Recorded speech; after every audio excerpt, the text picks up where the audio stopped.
Hi, Hey. Petty. What Uh, was that you were doing with your eyebrows? I was applying just a little bit of gel, just to gel them down a little bit, the little Vaseline on them, get Okay. shiny. hmm Yeah. So Anna is going to be a bit late today. I think she'll be here either not. She said at 9, so she'll be here at 9. Everything is fine. So how are you all? Doing good, Um, I'm except good. Tired of hearing about this submarine What within do you my mean? friend. People lost their lives.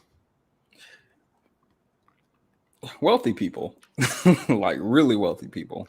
And so it doesn't matter. It does matter, just like I don't care as much. hmm. There's a lot of smog, like this wildfire smoke situation going on in a lot of the Midwest. So I haven't been hearing. I mean, I heard a lot about the submarine like last week, but they've kind of switched to talking about this wildfire smoke. So Thank you. As my lungs are burning in New Jersey and New York, my lungs are burning, and it's an apocalypse outside with smoke and an orange sky. We can't see anything in front of our face, and I'm inhaling smoke. But a submarine that y'all paid 250,000. Anyway, I don't speak ill of the dead, so Wait, you want before me to we be? actually get started. Before we get started, because today I want us to review the debate. I want today to be chill. I don't want too much to be happening because after last week, I think we should be chill and we're gonna review the debate. Before we do that, Yanni posted a video that I wanted to get y'all's reaction to. So I'm gonna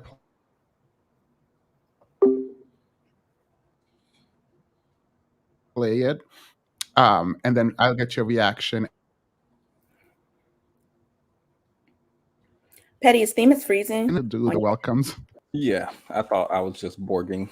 Yeah, I I didn't didn't. want to say anything. Wait, You were freezing. so all right. So my computer have been acting up Oh, like a lot. Like even we watched a movie on the Discord and it just was a mess. So if I fall out, they will keep the show going. It is what it is. I'm not even at this point, it is what it is. Um if I fall out, Petty and Kay will keep the show going and I will figure out my life and come back in. Because at this point, I don't care.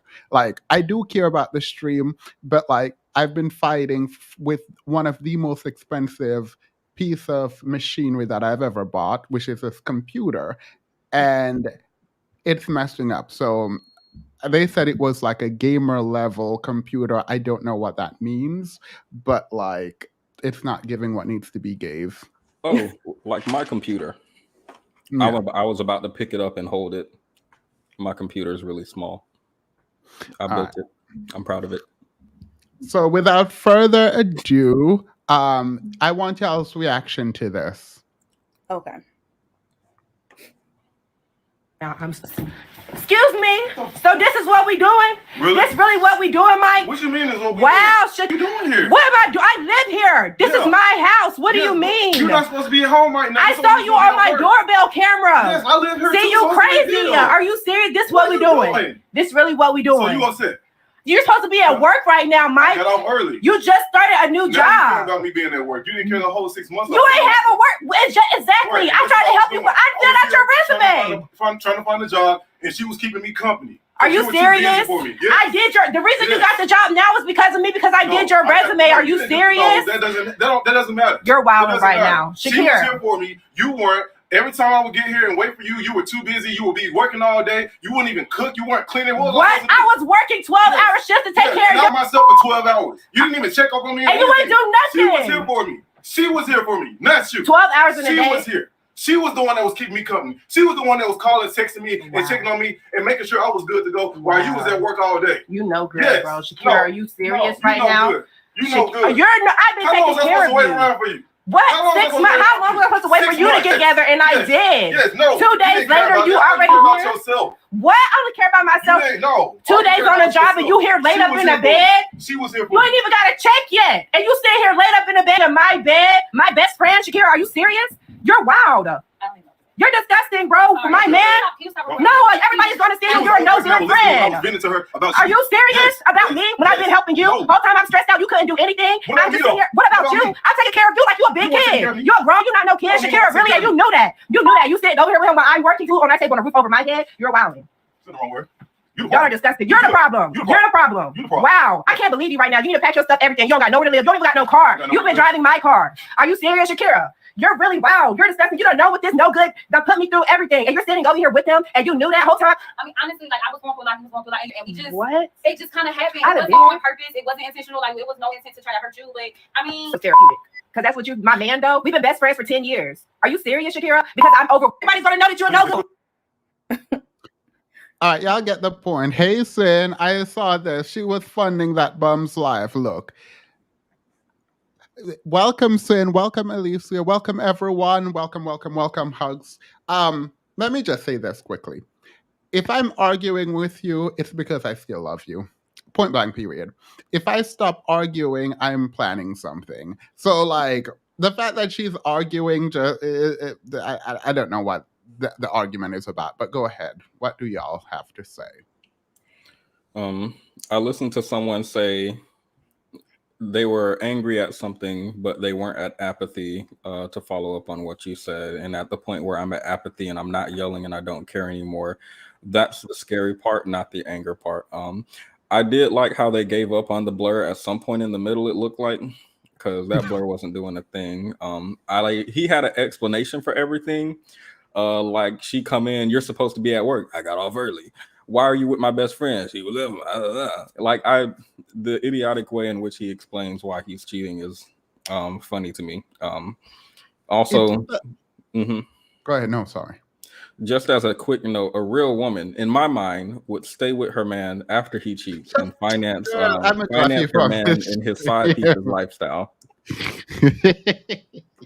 I'm gonna drop you from the screen. Okay. That acting was mid to bottom tier. Let's just pretend it was real. The excuses that he was giving in the gaslighting and the fact that the girl was doing so much talking, that conversation should have been over. Either she should have treated them like intruders and did what she needed to do, or she should have called the police, because what? Absolutely not. And then when she said that was her friend, I'm like, it's a lot going on. Yeah. In my mind, if I am arguing with you, I still care. The moment I like, there's too much talking back and forth. Like people don't like. I'm tired of people like arguing back and forth. Like, just get to the point. Let's skip the argument and get to the point. Because the moment we're arguing, it feels like you're still in love. Like, no. So I'm not gonna say anything because I'm a pacifist. Go ahead. All right, let's get into this debate because I can't. I think it was a skit too, because ain't no way. No way. Before we get into this, there are a couple of comments talking about debates, and debates I think are the best way to really think about sort of self-governance in terms of like engaging with people. And so training, respect, and one of the most important trait that I think you should have as a debater is empathy. And what that means and how that shows up is listening to the other person's perspective. And one of the questions I think you have to ask yourself before engaging in a debate is, can I be wrong? If you cannot conceive of any argument that could make you wrong, you should not be engaging in a debate, right? You should, in my opinion, believe that there is a possibility that you are wrong. If there is no possibility that you are wrong, then don't engage in the debate. It's closed. I don't think there should be any kind of conversation about it.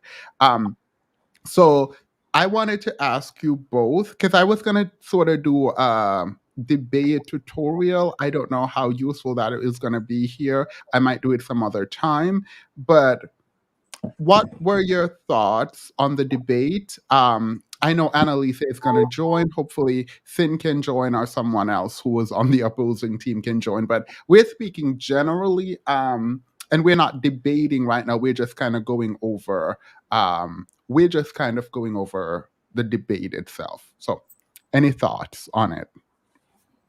Kay is the I agree with what you said about going in with the possibility, like at least having it in your mind that there's something that the other person can say that like makes sense.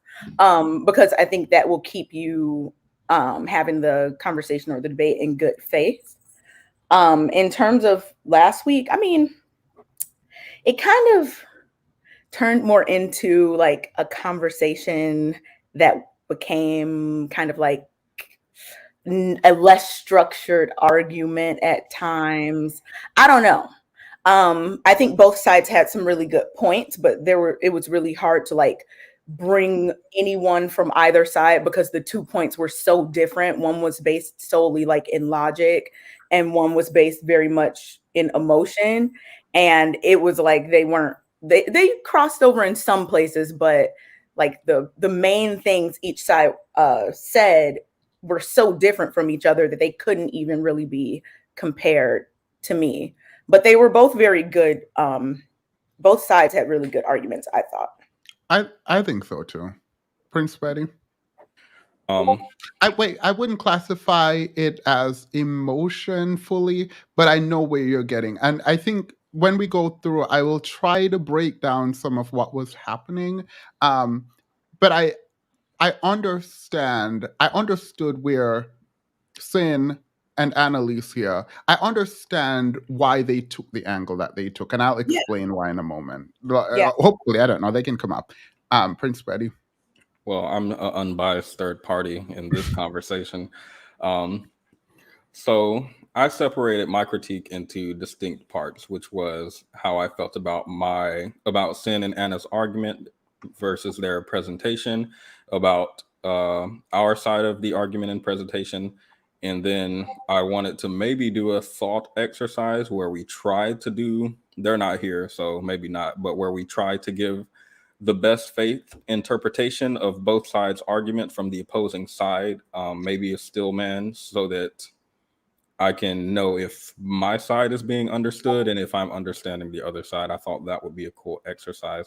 But as far as their argument, I don't think it's a bad argument. I do think it's mostly an appeal to emotion from Anna. Cynthia, of course, So that's the distinction that I would make. When Kay said it's emotional, I was going to change it when it came back to me to say it was not emotional itself, but it was an appeal to emotion. Yeah, I agree with that. I can say I misspoke, and that's exactly what I meant. Yeah. Cynthia seemed less concerned with this is the unique connection that you have with a parent versus kind of the penalty that being a parent is. That's financial. That's she was saying you are the first thing people do when they judge your child is look at the parents, for example, if he's a killer or anything like that. So Cynthia's argument, I think, was a little more logical. I would have liked to hear more of that, but of course we were confined to a certain time limit within the debate. And of course, I think my team's argument was great, and our presentation was great. Our opponent's presentation, of course, I feel like Anna's presentation was sloppy, which I've said on every single live stream where we've had a back and forth ever. Cynthia's presentation, I didn't know what to expect, but I was pleasantly surprised.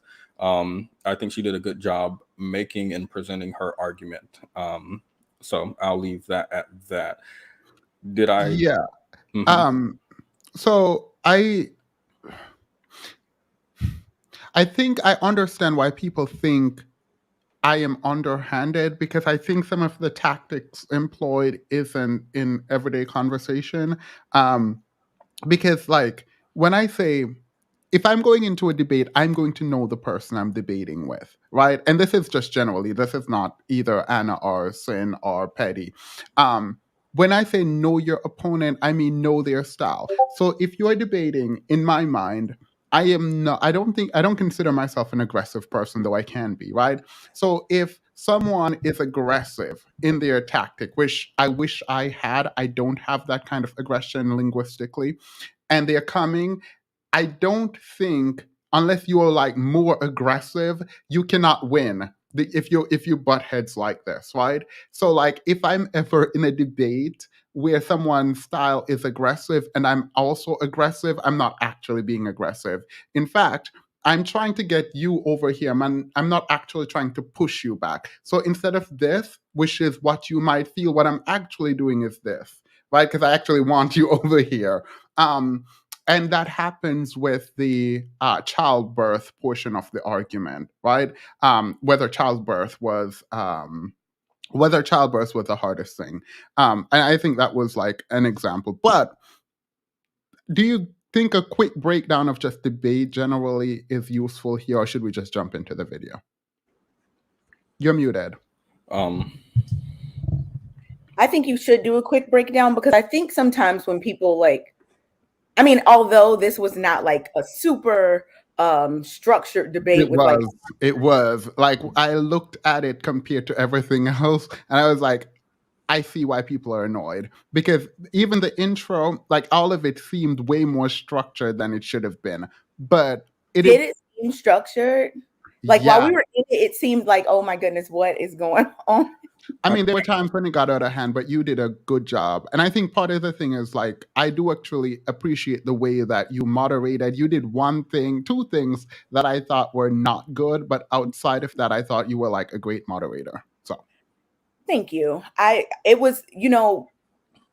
think that the breakdown that you're going to give will be helpful, because I think sometimes people view debates as like regular conversations. So people can get offended, even though tactics and strategies commonly used in debates, like, you shouldn't get offended by. So I think like that's why I think you should do the breakdown, because it's just a little bit different, a lot different actually than like a regular conversation amongst friends. Like, and I don't think there's any room for getting I don't want to say there's no room for getting offended, because you can have whatever feelings you want about things, but you have to like remain, what's the word I'm looking for? You can't let that show when you're doing a debate. Yeah. Last week's debate was very emotional from the mothers, and the over talking to silence their opinion was annoying as a listener. So I rewatched this. I don't actually think I was over talking. I think I might have intervened like 2 or 3 times, but I would actually disagree with the opinion that I was over talking. But we're gonna watch it. Salute to my sister Kay and Timothy. Hello. I think the comment was saying that you were over talked. Oh, gotcha. All right. Yeah.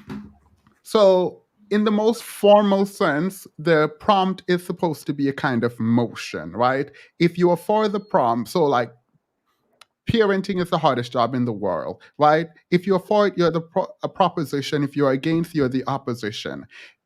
I think one of the issue is like the burden of proof when it comes to debate. We don't always have the same burden of proof, right? And so like if you're arguing, for example, that God exists, and you're doing this like from a theist perspective, you have the burden of proof to highlight why God exists. Now, if I am atheist and I say God does not exist, that is an affirmative claim, even though I'm on the opposite end, and I do have a burden also. But if I'm agnostic, atheist, and I'm saying I don't see a proof that God exists. There is no proof that God exists. If I'm arguing from that perspective, all I'm doing is attacking your argument. Like I don't have anything to prove in that debate. And so the standards are very different depending on the position that you're arguing. So when it came to this debate, Prince Petty and my position is that it wasn't the hardest job in the world, right? But it is one of the hardest. All I have to do is define parenting in a way that makes it not one of the hardest, which I did in my opening. And then the burden shifts to Sin and Anna to make it the hardest job in the world. And then they have to build that up and explain it, right? And so while I'm not going to go piece by piece because we have the debate, so we have the introduction, which when someone is doing their introduction, they get the full time for their introduction, sort of uninterrupted, and they lay out their plan. The introduction essentially is where you know who wins the debate, in my mind. Now, obviously, things can change, but when you have a solid introduction, you outline your argument, you kind of create a roadmap for where the argument is going to go, and everyone is put on notice as to what you're going to do. Then we get into the reasoning section, which is the kind of back and forth. It can be structured, it can be more free flowing, whatever you need it to be. You can make that the middle. And then you have a conclusion, which the conclusion is to summarize your argument. The debater's job is to win, right? Like, it is to prove their point, and it's not winning doesn't mean you agree. And I think this is one of the fundamental problem for people who are observing a debate. The person who you agree with is not always the person who wins. Your judgment about what you agree with is not the same judgment for who wins the debate. Who wins the debate is sort of predicated on critical thinking, ability to present argument, speak with confidence if you're doing more stylistic things, ability, and this is, I think, the most important, your ability to listen, interpret information, and quickly provide a response, right? So part of the problem, I think, with debating is that we don't actively listen. If you are just stating a position, you're not moving forward. One of the best way to see who is like winning a debate is the person who is the most responsive, right? So if someone is saying something and you're responding to that thing and then asking question and following up and then moving the debate along, you are probably the one winning the debate. If someone is being repetitive and not moving forward and it just seems like a block, then you are not carrying your burden of proof. And that becomes a problem in terms of allocating points.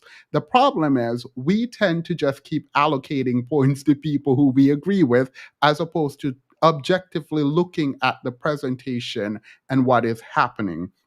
So that's important. It's not whether you agree with the person, you go through sort of the stylistic choice being made, the ability to listen, the ability to move forward, the ability to present argument, the ability to ask relevant questions, the ability to be responsive. Those kinds of things is how you get points in a debate.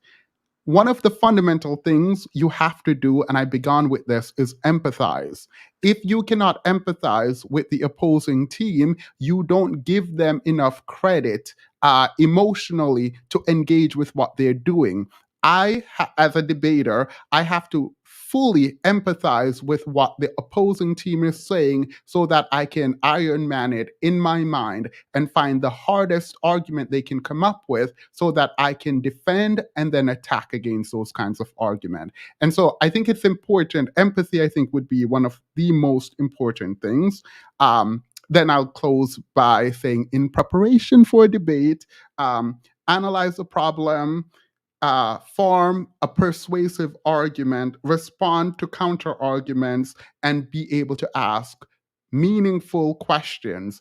That is the most important thing.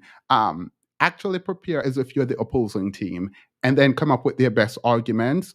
And once you can attack those, you are ready, then prepare. All right. So I feel like that's a rough overview. I had some bullet points, but I feel like that's enough because we are already at almost 30 minutes in. Anything y'all want to add, clarify, ask me any questions? No, I thought your breakdown was really good. I agree with your last point where you were saying basically you have to you have to understand it from the other point of view in order to be able to like when they present those points. And also, like you said, I think it's hard sometimes for people to remember that just because you agree with one side doesn't mean that the other side can't win. Like, you can still agree with one side at the end, but still acknowledge that another side won because the arguments presented were better. Yeah. Explain Iron Man. So Iron Manning a person's argument is with the best of intention, try to make the best version of the argument. So people tend to say something, but they didn't fully mean it in the way that they say it.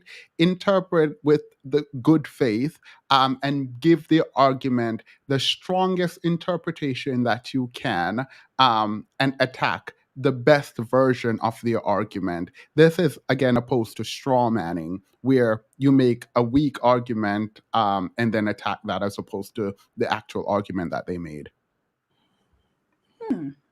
Patty? All right, go ahead. My only further critiques are for the audience, which I guess we can save for after the review. All right. So we're going to get into this. For my intro, I am going to probably step away. We can skip my intro because I cringe. So let's do it. Why? I don't even like my voice. We might actually skip my voice and only play Sin and Anna.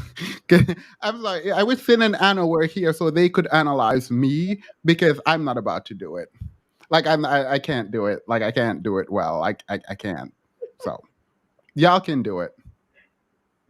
Tell me when to pause. I don't know if Petty has control to pause, but tell me when you want to talk, and come in. I'm going to be pausing a lot through Sin's intro. Okay.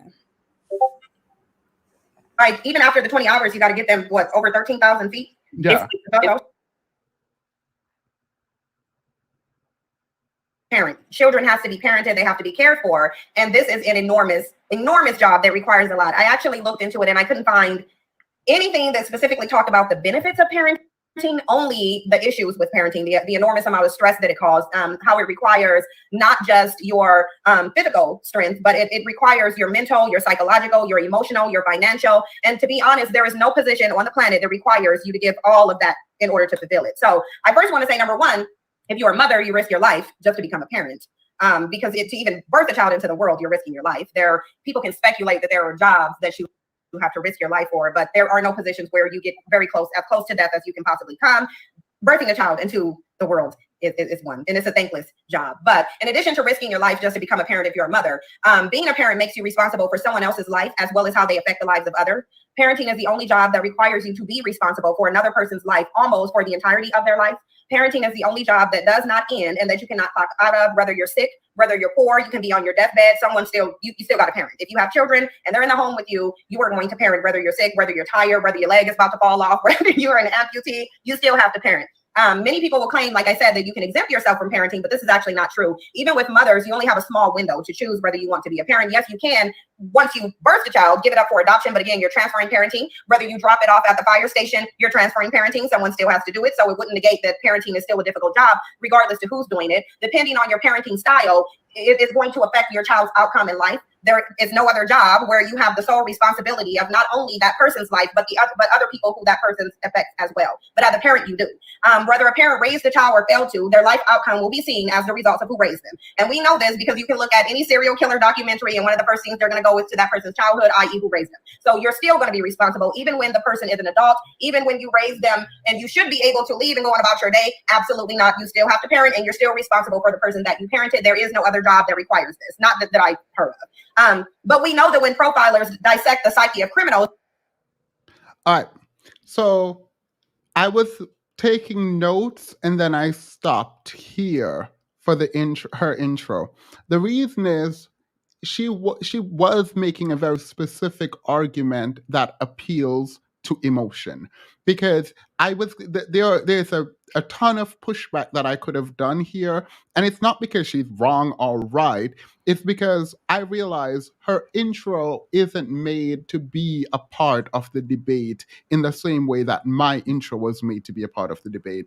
She was sort of appealing to emotion in a very specific way. I think it's good, but because it would take so much to attack. So one of the question is, what do you mean by responsibility? Responsible for the entirety of their life? Are we talking about legally? Are we comparing it to jobs where there are contracts where you are sort of the custodian for people, for multiple people, for years on end. But it didn't feel right to attack her intro because I think her intro wasn't the argument. And when I realized that, I backed off. I mean, I put 3 jabs in the beginning of my intro, like a couple, but like I didn't feel like it was right because I think she was going to use the argument phase to make her argument, which I think a lot of people intuitively do. And the intro is just kind of fluff.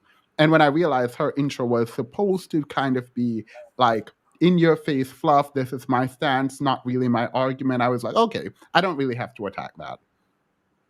Does that make sense? Yeah. Yeah. Oh, go ahead, Patty. Yeah, I think it makes sense. Although I did see elements of her intro in the argument throughout, like the inability to quit, or she says when you quit, you just transfer it, which I don't quite understand. The inability to quit or transferring it, I don't quite understand that part of the argument. Her combining everything in the intro, it's the only job that you have to contribute financially, emotionally, mentally. The way that there's kind of this conglomerate of every single thing that goes into parenting, I felt that throughout, as well as the responsibility of who this person who you're raising affects, as well as their outcome as well as who they affect. Yeah.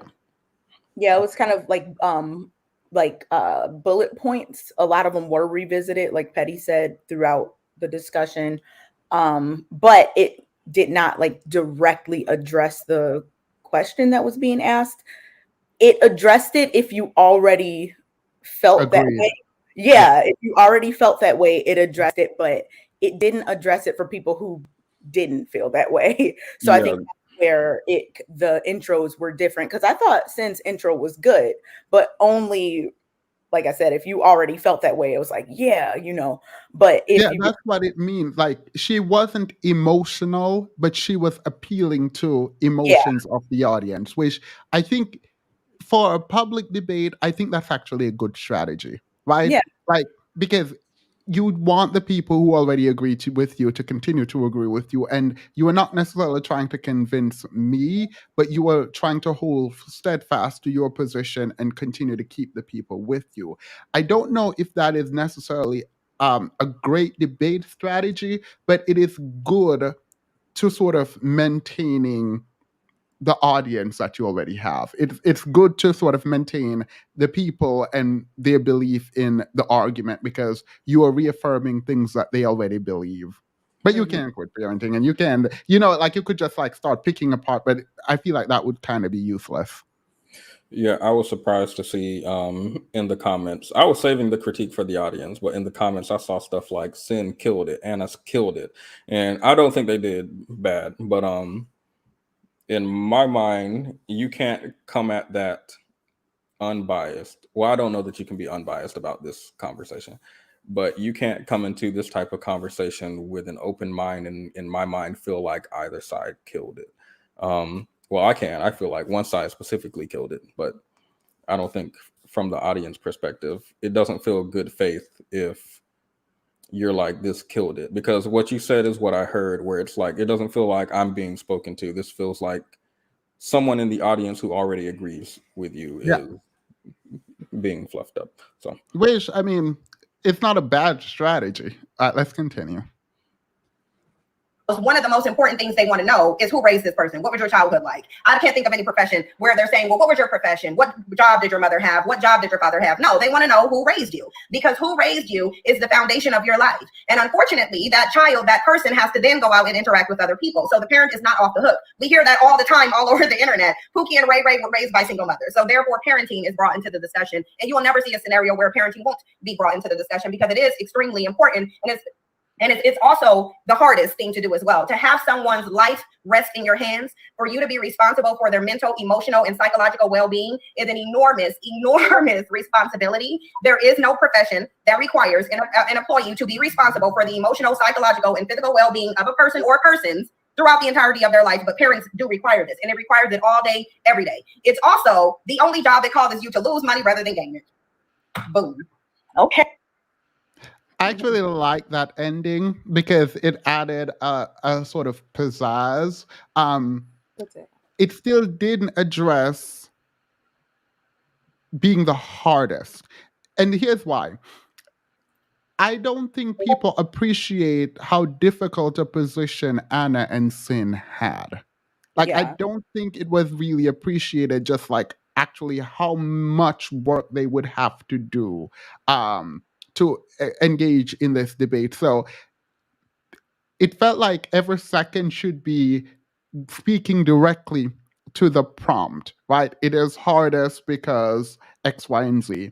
This is what hard is, and this is why it is the hardest. And so breaking it down that way, I think allows for the audience and for people, because you're trying to convince people who don't agree with you to agree with you. That's why we're doing the debate, right? And I think, again, it didn't miss the mark because it was good, but it didn't address hardest. Yeah, I think the appeal to emotion was like the best strategy to use in this situation, because to prove an absolute statement like that Yeah. about something like parenting, which is on such a spectrum in terms of how well or not well or whatever people do it based on opinion. Like, there are just so many different interpretations that it would be almost impossible to prove that parenting in general is the hardest job. So I think that that they ended up using the best strategy, because it's like the only way to I mean, because it can't be quantified in the same way that the arguments that you were giving could. So yeah, I mean, I think they used the best strategy, because otherwise there wouldn't have been like a chance at all. Yeah, but the problem is, I agree with you. The problem is, then we're no longer debating.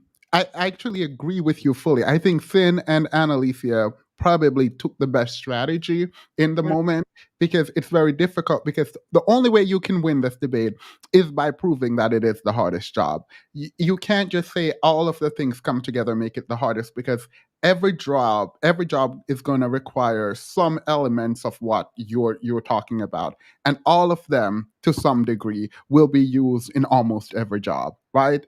And the arguments that were being presented were not equating to it being harder. Like, Yeah. oh, it's for this many years. Okay, that doesn't necessarily mean that it's harder.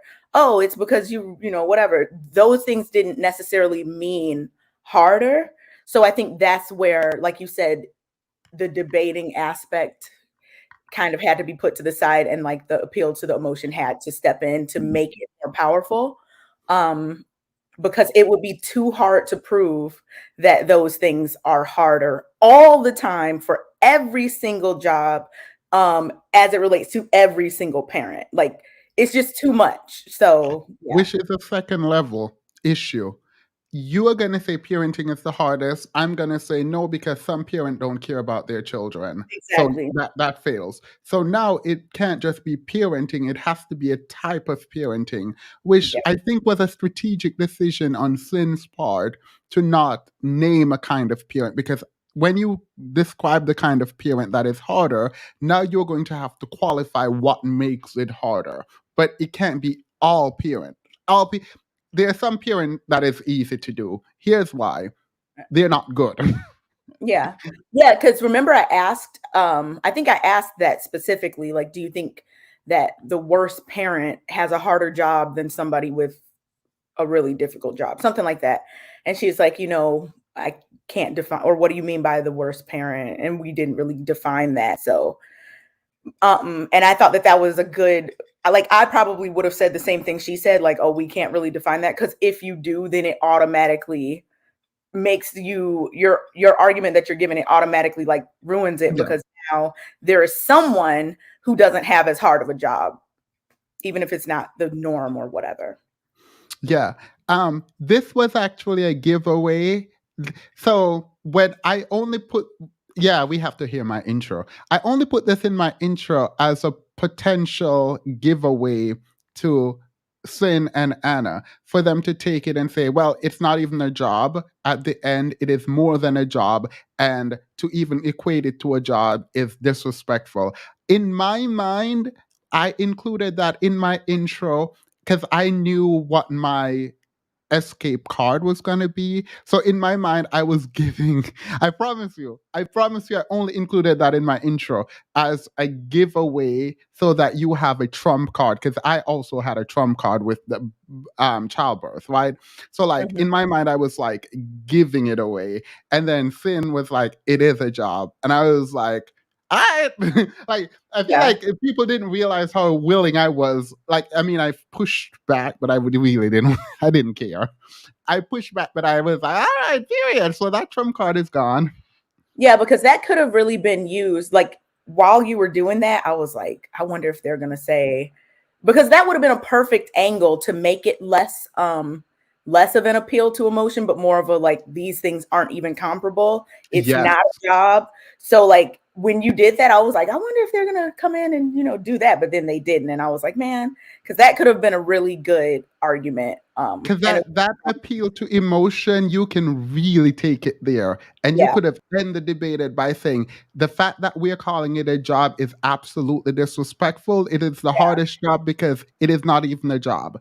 This is something that you are dedicated. Like, there is a way to put this in emotion that I thought was going to happen. And I kind of caveated it in my intro. So, like, when you use that as your slam dunk, then I would have said, well, I agree with you that it's more than a job, but we were agreeing that it is a job, but I'm not going to fight you when you say it's not a job, so we can end. Like, it would be like an agree to disagree kind of thing, but it didn't. Sorry, I'm annoying. Patty, you have something before we continue? Just that I agree insofar as her. I don't understand why there wasn't a distinction made. Why include all parents? That still doesn't make sense to me, because when I think of something like absent parents, for example, if we're including all parents in the hardest job in the world, even absent, I think she even qualified abusive parents, for example. Well, then I need to go I need to go to the CDC and I need to apologize for them for anything I've said about their study, because apparently it is an extremely difficult job that these parents, even absent parents, are out here doing. Outside of that, nothing for that part. yeah, and one more thing, like when because I think I saw a comment. I'm not sure who made it because the chat is moving, but I saw someone say something about how we're comparing the hardest, like making the hardest was like the key point or whatever. So like the best parent versus the hardest job. But that wasn't the question, because parenting is the key point. It's any parent, like Yeah. no matter what parent you are, it's harder than any job. That's the argument that was being made and that they were trying to defend. And I would have, I would have conceded if the parenting was qualified, but then you have Yeah. a lot of defining to do at this point. Like if you Yeah. qualify, you're gonna have a lot of. I understand why Finn made the choice she made. I like legit understand. I would never debate that point. So like for her to even do it, I think it was good because I think she handled it well. Yeah, maybe if it was like being a great parent is the hardest job. Like, I don't know. I think that would have been a different argument. You never even defined the hardest job. That wasn't my job. All I had to do was show that there was a job that is harder than parenting. I even made the claim that no one would say anything is the hardest job. Like, I wouldn't make the claim that anything is the hardest job. I would just say it is one of the hardest. The claim being made is that it is the hardest. So my job isn't to show what is the hardest job. My job was to show that there was something harder than whatever you said was the hardest job. That was my job.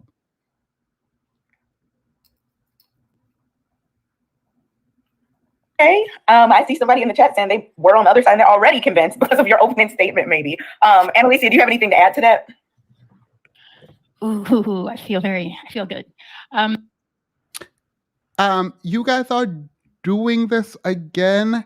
You guys keep saying you guys are debating whether it is the hardest or not the hardest. That's not the point. Now we're not debating it. Right now we're looking at the debate and we're trying to like understand and kind of score the debate. We won't score the debate because I think that is useless, but we're like looking at the debate, not debating the topic. I don't know how, there's a distinction. It's hard to do, but there's a distinction. So Look, saying that you have to do it for life and all of that is not what we're doing right now. I don't know if that makes sense. This is technical, so I don't expect a lot of people to be watching, but like we're not arguing if it's the hardest currently. I think Sinji and Anna made a good position, and we are just analyzing the debate.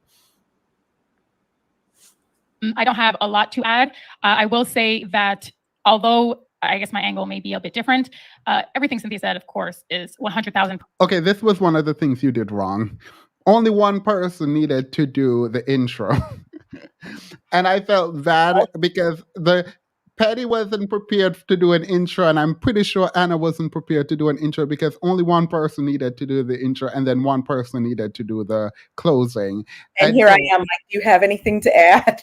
Yeah, I felt bad because poor Anna was trying to like figure that out, and also, no, actually, I was very impressed with Patty.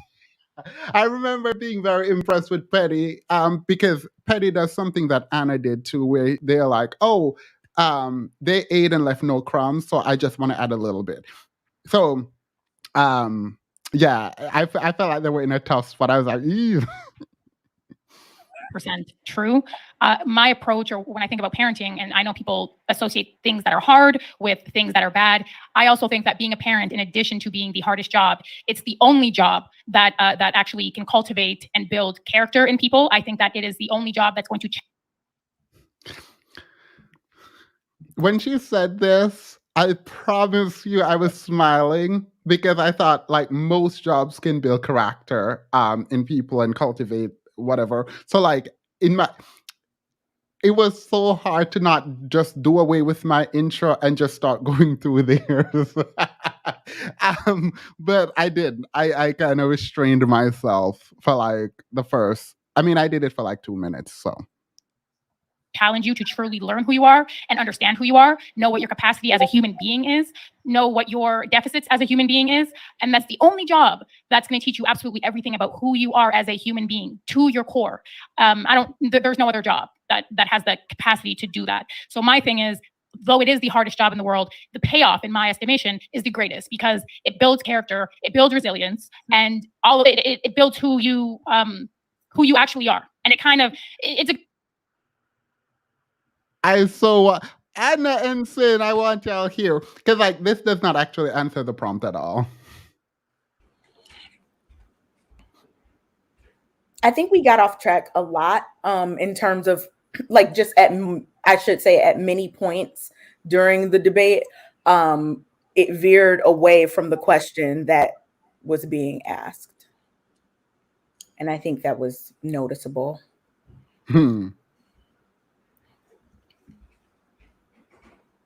Good way for people to tell on themselves. And that's why people will say, hey, if you want to know the outcome or who produced what kid, just refer to their parents, look at their parents, whatever. That's the way that I look at it. So yes, it is the hardest job in the world for many reasons that were mentioned obviously by Cynthia, but it is the most rewarding, thankless, albeit, but it is the most rewarding. And that's what I have to add. All right. Thank you, Annalicia. Themis, your opening statements. All right. So I don't want to do this. Can I skip my opening? Your opening was really good. Both openings were good, but like I hate hearing myself talk. So I'm going to skip to. Oh, so everybody gets a critique but you. Fear. Well. I will also critique myself too. I will find. Yeah, let me do it. Patty, you'll go after him. So that it allows you to understand yourself does not make it difficult. That you lose money does not make it difficult. That criminal minds are sort of dissected through the lens of the appearance does not also make it the most difficult job in the world. And so as I bleed into my intro, one of the most condescending. Sorry. So as a respondent, that was actually pretty well done. I could have kept going, but then I decided to just go to what I've already written. I had bullet points, so I was like, whatever. But the affirmative side makes the argument the respondent is supposed to respond. It is very difficult when you are the respondent in like a moot court competition because you have to respond in real time to whatever they provided in real time. And that's like actually kind of difficult to do. So period. But I didn't go all the way because not I felt bad, but I was like, no, let's stop and let's go to my opening. So yeah. Things I have said on this channel is that quote unquote words mean things. This was in reference to a young man by the name of Orange Pill who could not understand that the majority is still a part of the whole. Therefore, if a man pays the majority of the bills, he is paying a more significant portion of said bill and thus is still paying a part of the bill and not the entire bill. As strange as this is, that was an actual conversation. Therefore, we're here again to further define words. The words in vogue today are parenting, hardest, and job. I hope I thought you were using difficult. I wanted us to go with difficult. Point deducted. Point deducted. Flag on the plane. Because hard is just a synonym of difficult, so I think we should just go with it. Well, after the intro, then I'll come back to that. Okay, so at the end of it, we can clarify if we're talking about difficult versus hard. Okay. I hope we can concede to the definitions. I will list and not lean on some esoteric understanding that cannot be explained or measured. First, a job, a post or employment where work is paid. The word job does not capture the work done by a parent. Thus, we will be using it contextually to discuss the work done by a parent, knowing that the word job, in actuality, diminishes the importance of the post of a parent. I said diminishes the importance, not the hardship or the difficulty. Second. Okay, Finn, I love you, care for you. I can't believe you attacked me on this. I feel like this was like me handing you the ball to do a slam dunk. I feel like this was just like, because like in my mind, I was like being good faith and protecting myself for if you decide to say it's not even a job, it's more than a job. So I can also point to that, but also giving it to you to say, yes, it is more than a job. So it was like, I don't know how we debated this, but I was fine with debating it. Hardship or difficulty is defined as being done with a great deal of force or strength, done with a great deal of effort. This implies physical labor. However, the space for mental labor will be debated if the other team can provide parameters for how we define mental labor and also measure it. Hardest, or most difficult, therefore refer to the superlative form and thus requires that there is absolutely no job that one can engage in that would take a greater deal of effort to do. My job today, pun intended, is simple. All I have to do is provide a single job that requires more force or strength and therefore more effort than parenting. If I can do this. Annoying, talk too much. But someone asked that I didn't define the hardest. That was not my job. I defined what it means to be the hardest, which is no other job is harder, right? And it requires more of everything. Put together. So my job is not to make a job the hardest. My job is to prove that your job isn't the hardest. So I thought I explained that there. Any feedback thus far?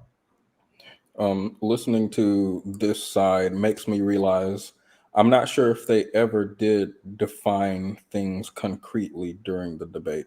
I thought that was intentional. I thought they did that intentionally because to define concretely would cause problems for them. So it has to remain a mogulus figure that we can't quantify. And I mean, it is what it is. Yeah, I agree with that, Patty. Parenting is not the hardest job in the world, and the debate ends. If I cannot convince you, it still does not mean I fail, as if you can imagine a more difficult job than parenting, well then, the absolute statement would fail. I don't need critique. That is out of pocket and out of line. I knew it when I wrote it. It is what it is. But no, in a debate, I have a burden of proof. And if I fail, I fail. It is true that if you on your seat can think of it a harder job, then sure, I win in your mind, but I would have lost the debate. So I knew what I was doing. I wrote it there. It is wrong. It's inappropriate. I shouldn't have included it, but I did. So drag. parenting is, quote, not the hardest job in the world, in the way we use the phrase, not the hardest job in the world, to describe something that is easy. Parenting is not easy. It is extremely hard. Not the hardest job in the world quite literally mean there is a job that is harder. This brings us to the last thing that needs to be defined upfront, parenting. The activity of bringing up a child as a parent, a person who brings up and cares for children. If you are currently raising a child, you are a parent. What it means to be a good parent, if this is introduced, will have to be defined by the team or person who introduces it. Currently, parenting is merely raising and choosing to raise a child. There are parents who give their entire lives to their children, completely devoting their entire existence to the service of raising their children. Then, there are parents on the other extreme whose children are mere inconveniences for which nannies and cooks will provide the child with all its physical needs, paid for by the parent like the upkeep of South Sea pearls. Most parents fall somewhere between the two extremes. What we know is that not all parenting style results in parents having the hardest job in the world. The prompt, therefore, already has an answer. Is parenting the hardest job in the world? The answer, quite obviously, no. It is not. With some parent putting in little to no effort into parenting, the broad statement that parenting is the hardest job in the world is hyperbolic at best and an intentional lie at worst. Because parenting is the hardest job for you and that you've ever done, which it has to be for you to hold this position, it does not make it the hardest job everyone has ever done and can ever do. That the average person or parent can raise a child and have multiple other jobs highlight that this person and people like them do have the capacity for more work. Some jobs do not leave you with the capacity for additional work. Unless you believe parents who work aren't good parents or aren't parenting, then we have single mothers who come into vogue. Tell a sulfur miner at the foot of a volcano who more likely will develop respiratory illness at best or even die at worst, which is part of the extreme and also a reasonable expectation of the job. Think about a contract aid for living dementia patients. Most of these contracts are for 10 to 20 years. The stress and labor included dwarfs that of an average parent. Similarly, a bomb diffuser, special education teacher, neurosurgeon, president, active duty military officer, mining roof bolters who go into a mine cave before it is safe to bolt the roof so that others can go into it. Think about an astronaut who is exposed to increased levels of radiation and tremendous training as they endeavor to go out into outer space. Maybe a chemist who is exposed to chemicals over and over again. If we are honest, parenting is not as hard as the job listed, though it is extremely difficult and maybe one of the hardest jobs in the world. Think of physically lifting a child versus a boulder. And no, most of these mining areas require you to lift it manually. It should be clear that I believe being a parent is hard. I would even...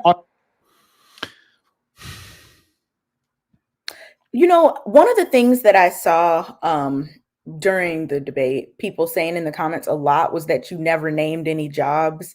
And I thought you named like a lot of jobs.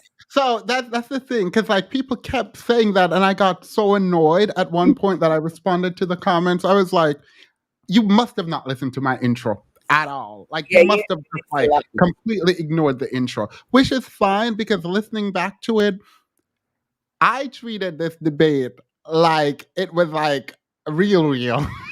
Like I just like in hearing this back, I'm like, oh, okay.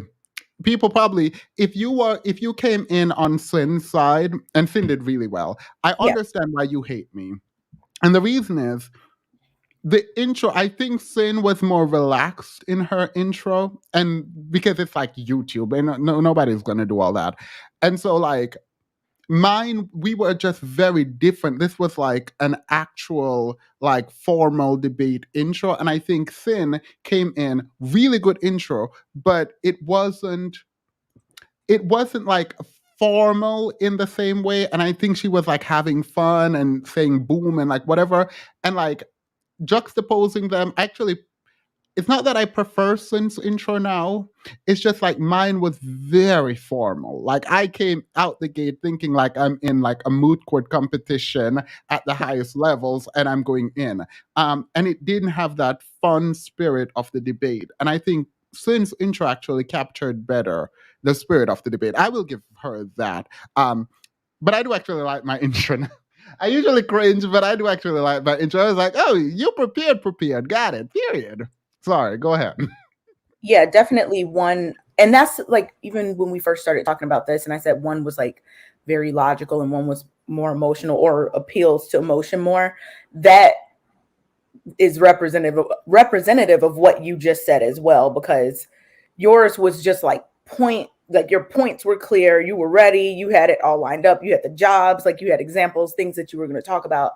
And the other side was more, I guess the word would be relaxed. And, just coming in, I thought it was going to be more relaxed in general. But then when you came out, like I literally started hearing like the People's Court music in the background. I was like, oh my goodness. So it was really, but I really liked your intro.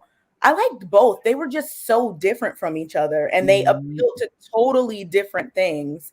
And that's why I feel like it was so hard for either side to like convince the other because they were just so different. After my intro, you made a very terrible sin. I know. Oh my God. Right after my intro, you made a very terrible sin. I've been thinking about it every day. Also, the parenting side, they would need to know about every job in existence to be able to deter. Yes, Cantor on. This is the problem. This is why, by the way, people are like, oh my God, you're just like trying to cover up for sin. I'm not. They had a tough position. Like that is a tough position to have. And one of the things that I do like, Sin like to debate, I appreciate that because I too like to debate. And so her saying, okay, I will debate that position, even if she believed it.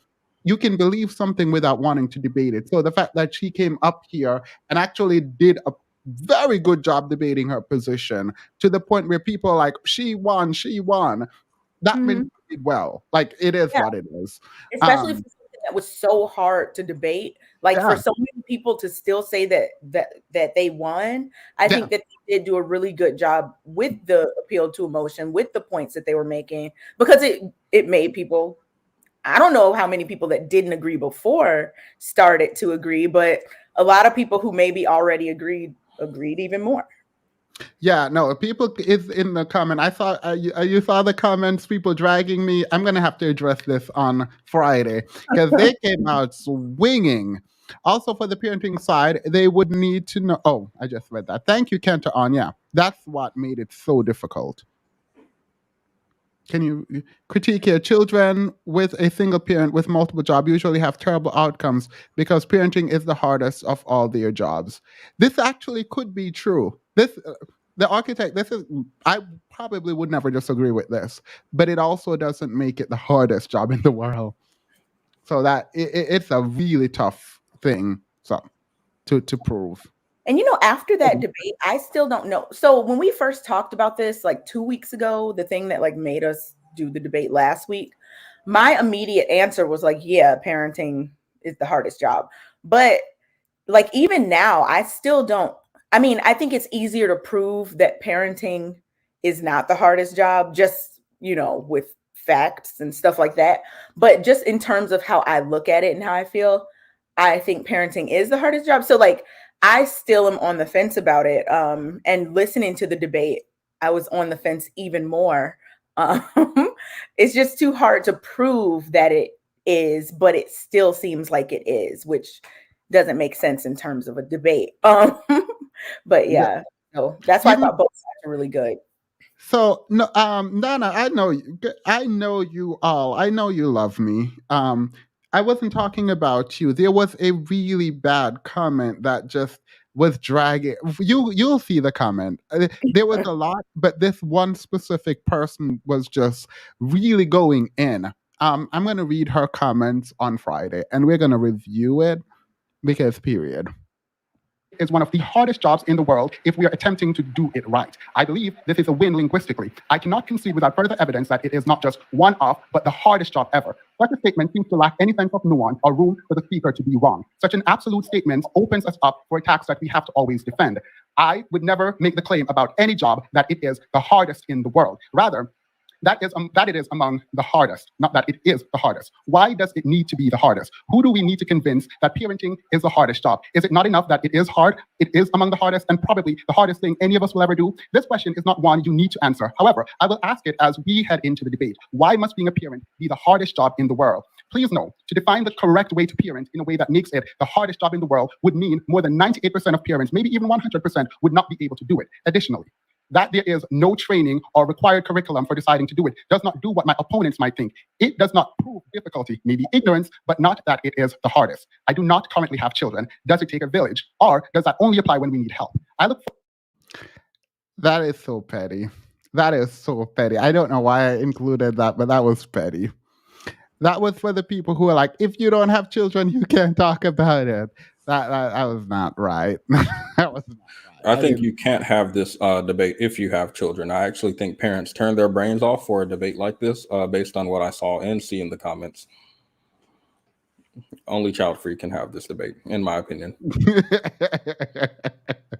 Look, oh my God. Forward to the debate and learning as much as I can. To say it is the hardest job leads me to one final question. How strong do you consider yourself to be taking on, quote, the hardest job? All right. That was also my appeal to emotion because that question literally have no meaning. But I just wanted to remind people that we were on Black women aren't strong. Leave Black women alone.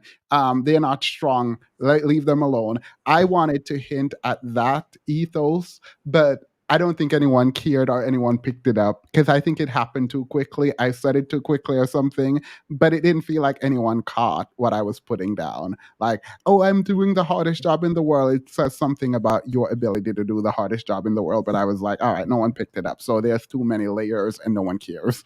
I think you could have been more overt, even if you were more overt. I feel like there were several points when we did appeal to emotion. I feel like there were several points specifically where we almost had to coddle the audience. Like there was an extreme amount of coddling. We couldn't argue without coddling the audience. We couldn't just say it's not the hardest, but we had to pad it with so much sympathy for parents and so much, well, it's an extremely difficult job and it's very important and it's extremely hard. And we're not here to say this.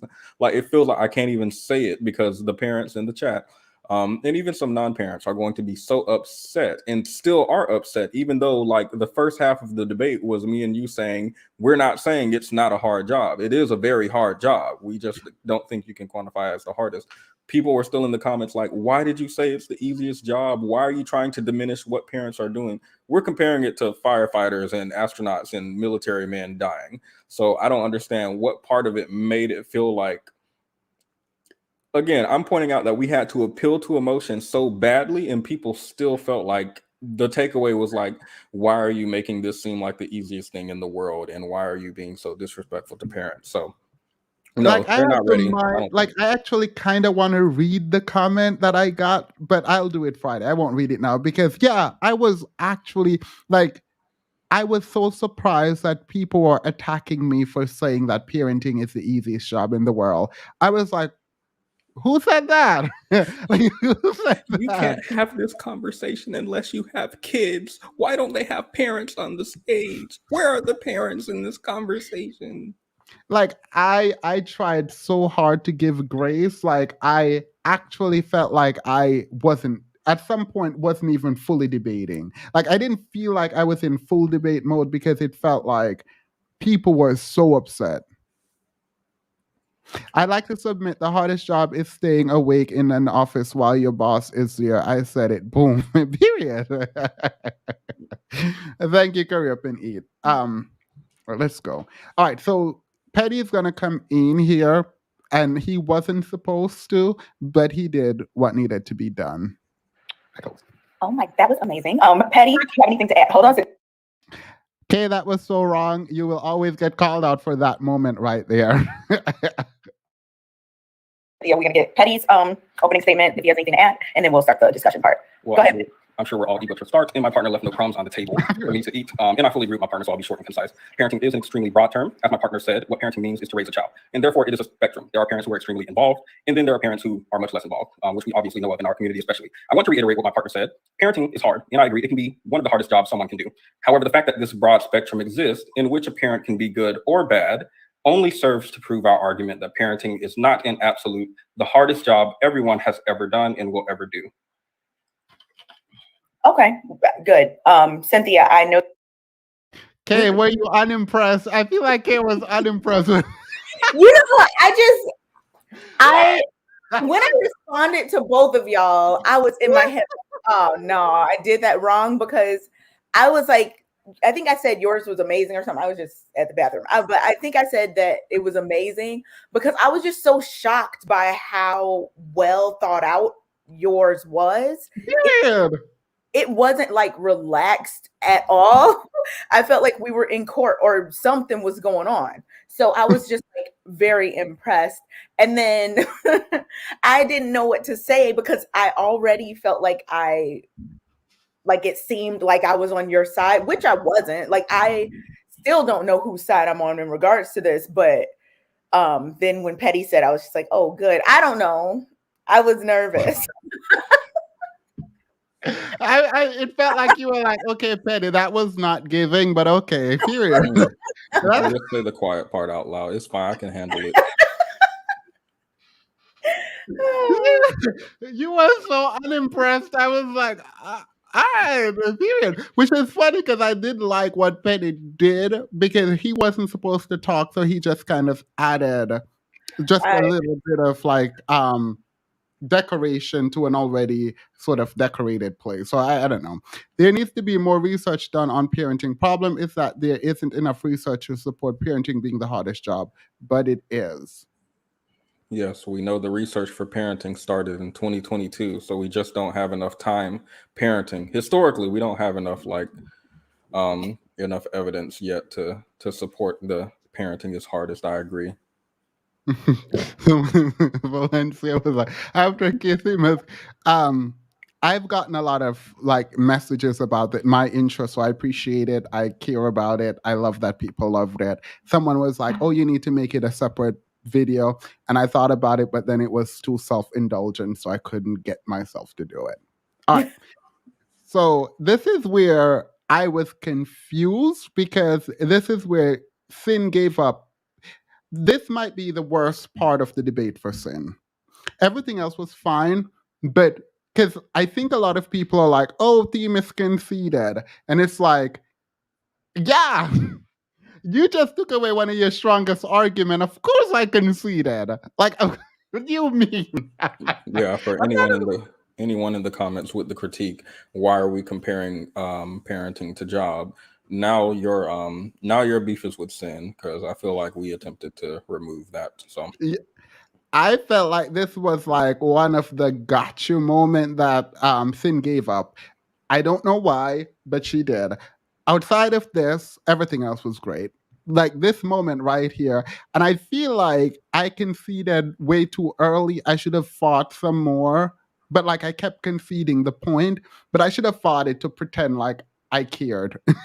I should have fought it to pretend like I really didn't want it to be considered a job because the minute you make it a job, then I'm like, period. Now we have an even playing field and you cannot go back on that. It's a job. And I would have called flag on the plane too, even if you're like, oh, it's not a job, then why are we debating it? But I would have kept that. If I was on the opposing team, I would have kept that in my back pocket to use either in the closing or if I didn't feel like it was evenly balanced. Well, you had a question. Did you need clarity about something? No, I wanted to respond. Okay, so you're ready to respond because the main point of Themis's argument is that parenting doesn't qualify as a job, and if he can get parenting thrown out as a job because it lacks monetary pay, then somehow he can win the argument. But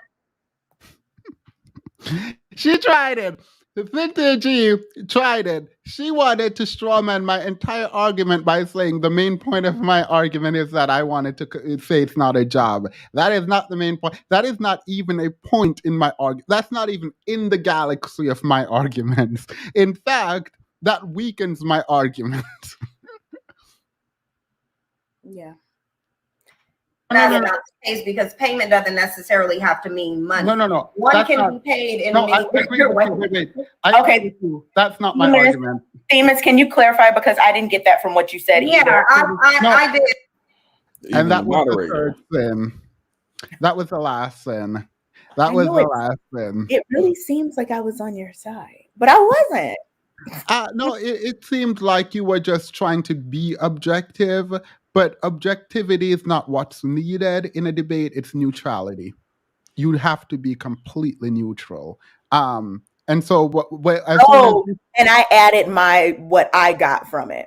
Yeah, and you were being objective. I don't think you were on my side, but you helped my side by saying that. But I see. Helped your side, help her side. Try to help her side. Say the part about the first part about a job and getting it out of the category of a job, because I think you said it doesn't qualify as a job because it doesn't. You don't by pay strict definition, I would not claim it to be a job. However, for this debate, I will continue to be, in my mind, linguistically incorrect by calling it a job. that would be And why wouldn't it be a job? Why wouldn't it a qualify? job is defined as a work that is paid. And Wait, I can actually understand how she got confused now listening back.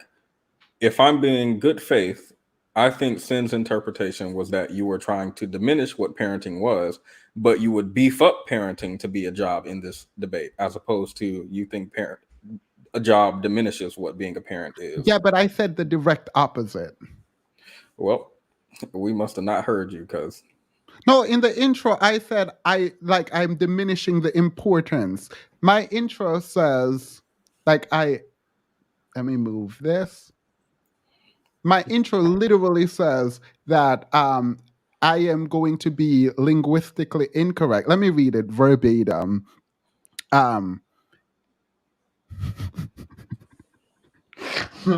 laughing because like my intro says it is more important than a job, but I'm going to call it a job for this debate. And please note that I'm saying it diminishes the importance, not the hardship. So, because I realized that in my intro, if I said I'm diminishing job, I'm saying I'm diminishing the hardship. And you could use that against me. So instead of saying the hardship, I'm saying the importance, which is actually what I meant. So I clarified that. If you watch the intro, I said it verbatim. But yeah. I mean, I conceded here too, so multiple times. Because parents do not get paid for the work They that don't they get do. paid in money. They don't Yeah, get paid yeah, with yeah. money, right? Yeah. You're measuring, because we measure payment by getting a paycheck and money. That's what I'm saying. You can get paid in many different ways. Yeah. So to say parenting doesn't qualify as a job because it lacks monetary pay would be the same as saying an internship doesn't qualify as a job because it doesn't always get paid with money. Agreed, but I'm saying that calling it a job diminishes its importance. Not that but it is a job. See, I said it verbatim there. I literally said it verbatim. I'm saying calling it a job is diminishing it. Well, I was trying to be as good faith as I could be, but I don't understand. If I were on the opposite team and I heard that, I would not let it go. I would say, you even said it was important, and then I would be over here saying, no, I said important, but not hardest. And I still would be just drilling on it. You just said it's more important than a job, so it probably is hard. Like, I would just, if I'm appealing to emotion, I would just go there and fully appeal to emotion. I would still be wrong, but I would still be appealing to emotion, because whatever. Job though, whether you get paid by money or not is still a job that requires effort. I can concede if you want to call it a job. I can concede. By the way, if I ever concede this way, know that I'm up to something. Like, I'm not just like, oh, I didn't even really fight for it. At no point did I fight for it. This is why they said that you were weaving your web of whatever they said last week. Weaving your web of I forget what they said, but that was hilarious. But this is why. Yeah, no, I understand that. Because period, I'm like, sure. Yeah, I mean, all right. Well, I just want to know what would make it not a job. Because why a job, when we think about a job sort of as a linguistic framework, I think of a job as something where you clock in and clock out of, and you get compensated for it. Parenting, you get compensated with money, right? Yeah, with money.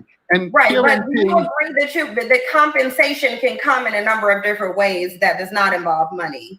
That is correct. But for a job specifically, like I didn't do this intentionally. I even use clock in and clock out, which would give them also another argument for the continuous.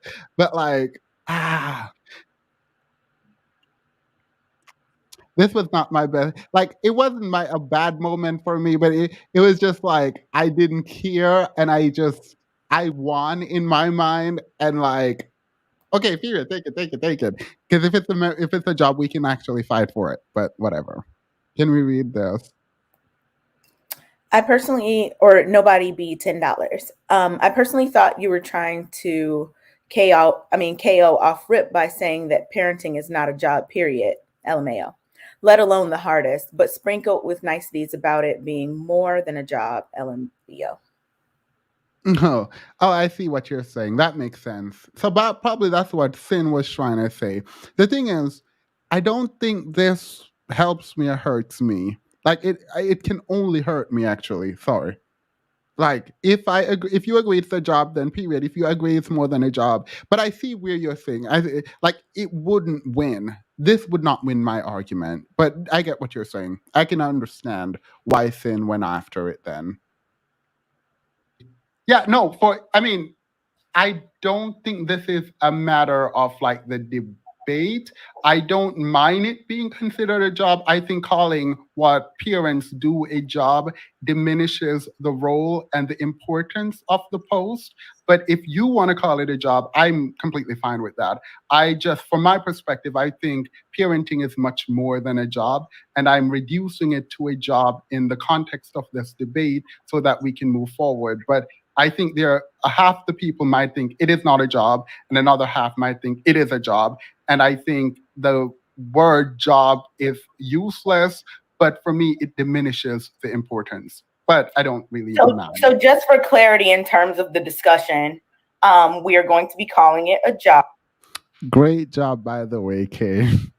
This intervention right here was very well done. Trying to provide quality parenting is the hardest job in the world. LOL. Period. Just trying, not even okay.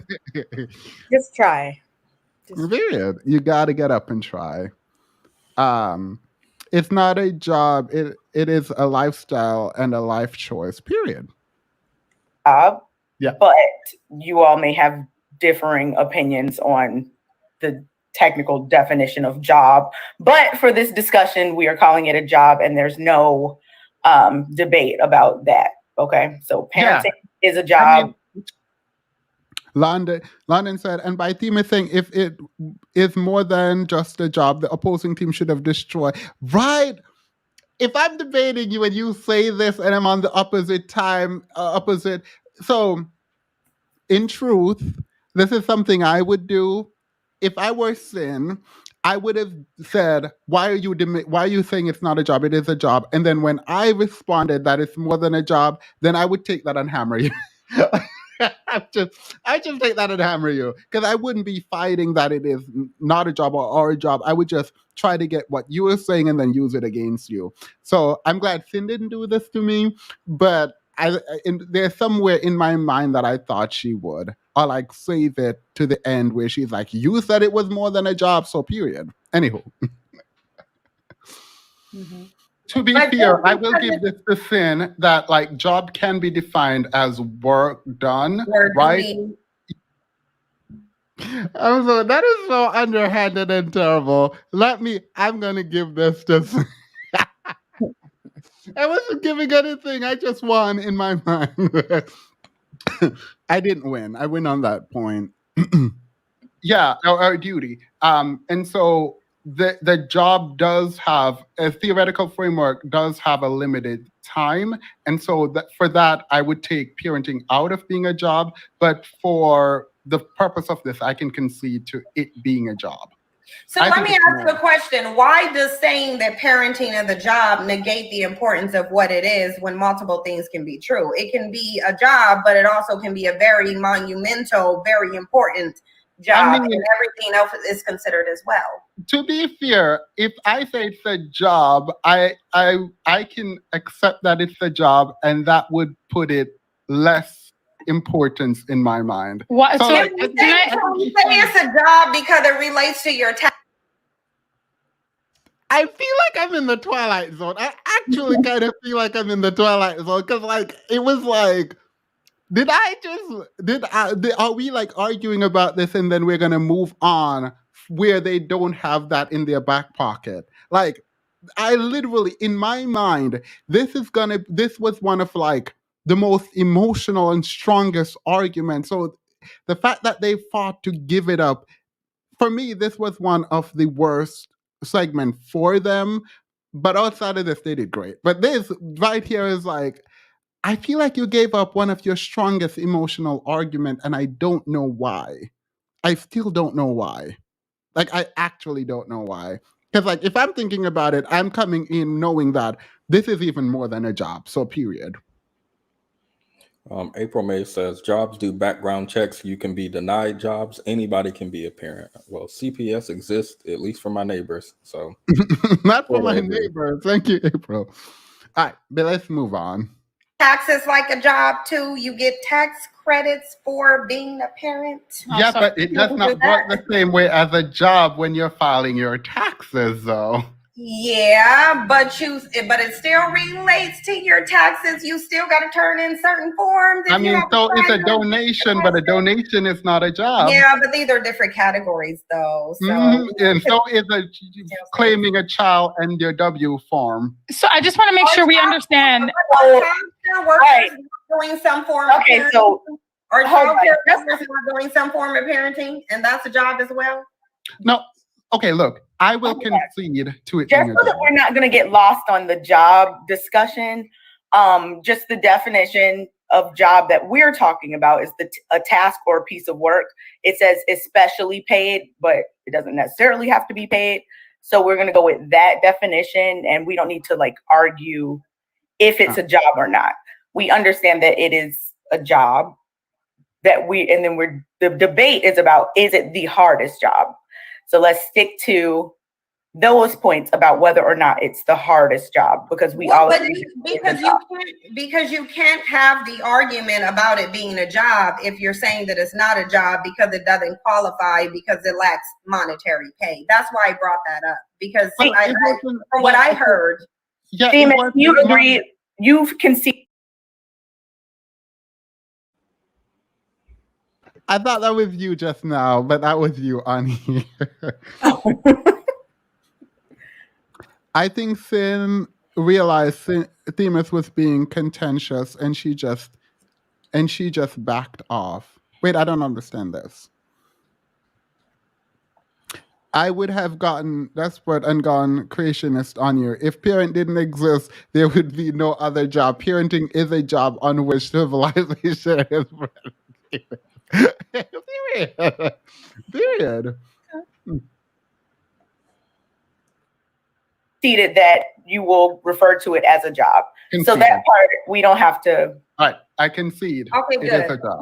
Okay. Can I say the rest of what I was going to say? Okay, can I say the rest of what I was going to say? Because I didn't catch the exact profession that you mentioned, but you mentioned that it was more difficult because of the physical labor that it required. And difficulty does not it only refers to the amount of effort. Effort can be mentally, physically, financially, or otherwise.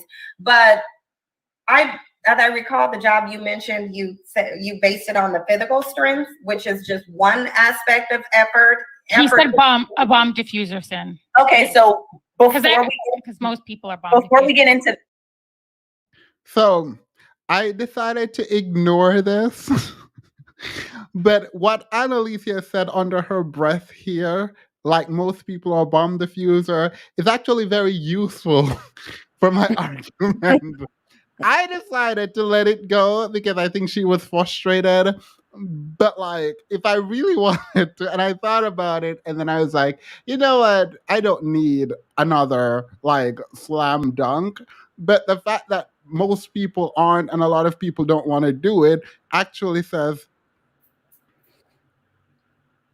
a lot about the job. But I decided not to use it because it was whatever. Honestly, I think as a viewer, I enjoy Sin and Themis on a panel. Me too. I enjoy Sin on well, I actually enjoy watching Sin. So let's just have Themis say which jobs he mentioned so that you all can ask. Okay, good.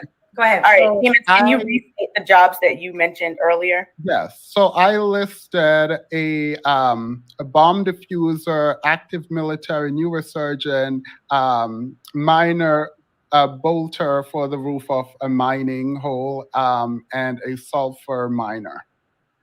And none of those positions require your physical, mental, financial, emotional, and psychological effort. Lie.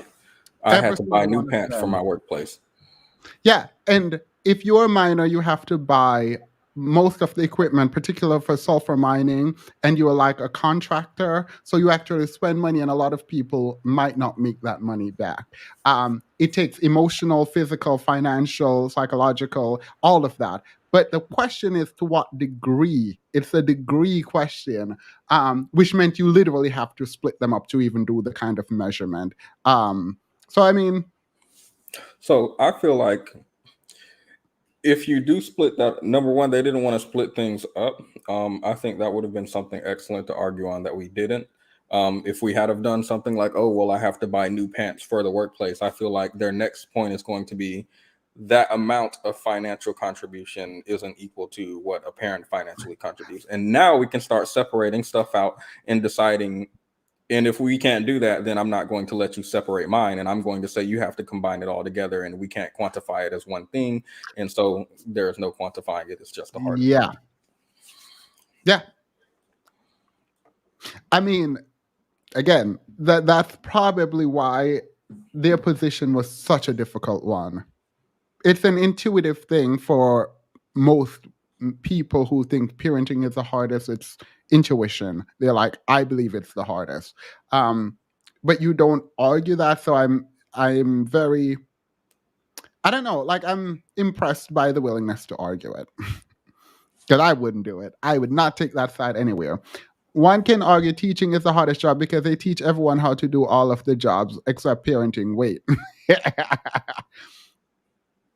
They also said all my jobs were predicated on like physical strength. I'm pretty sure I said bomb diffuser, neurosurgeon, and teacher. So all right. None of them do. They only do one or the other, or maybe two of them, but not all of them. Parenting requires all of those things.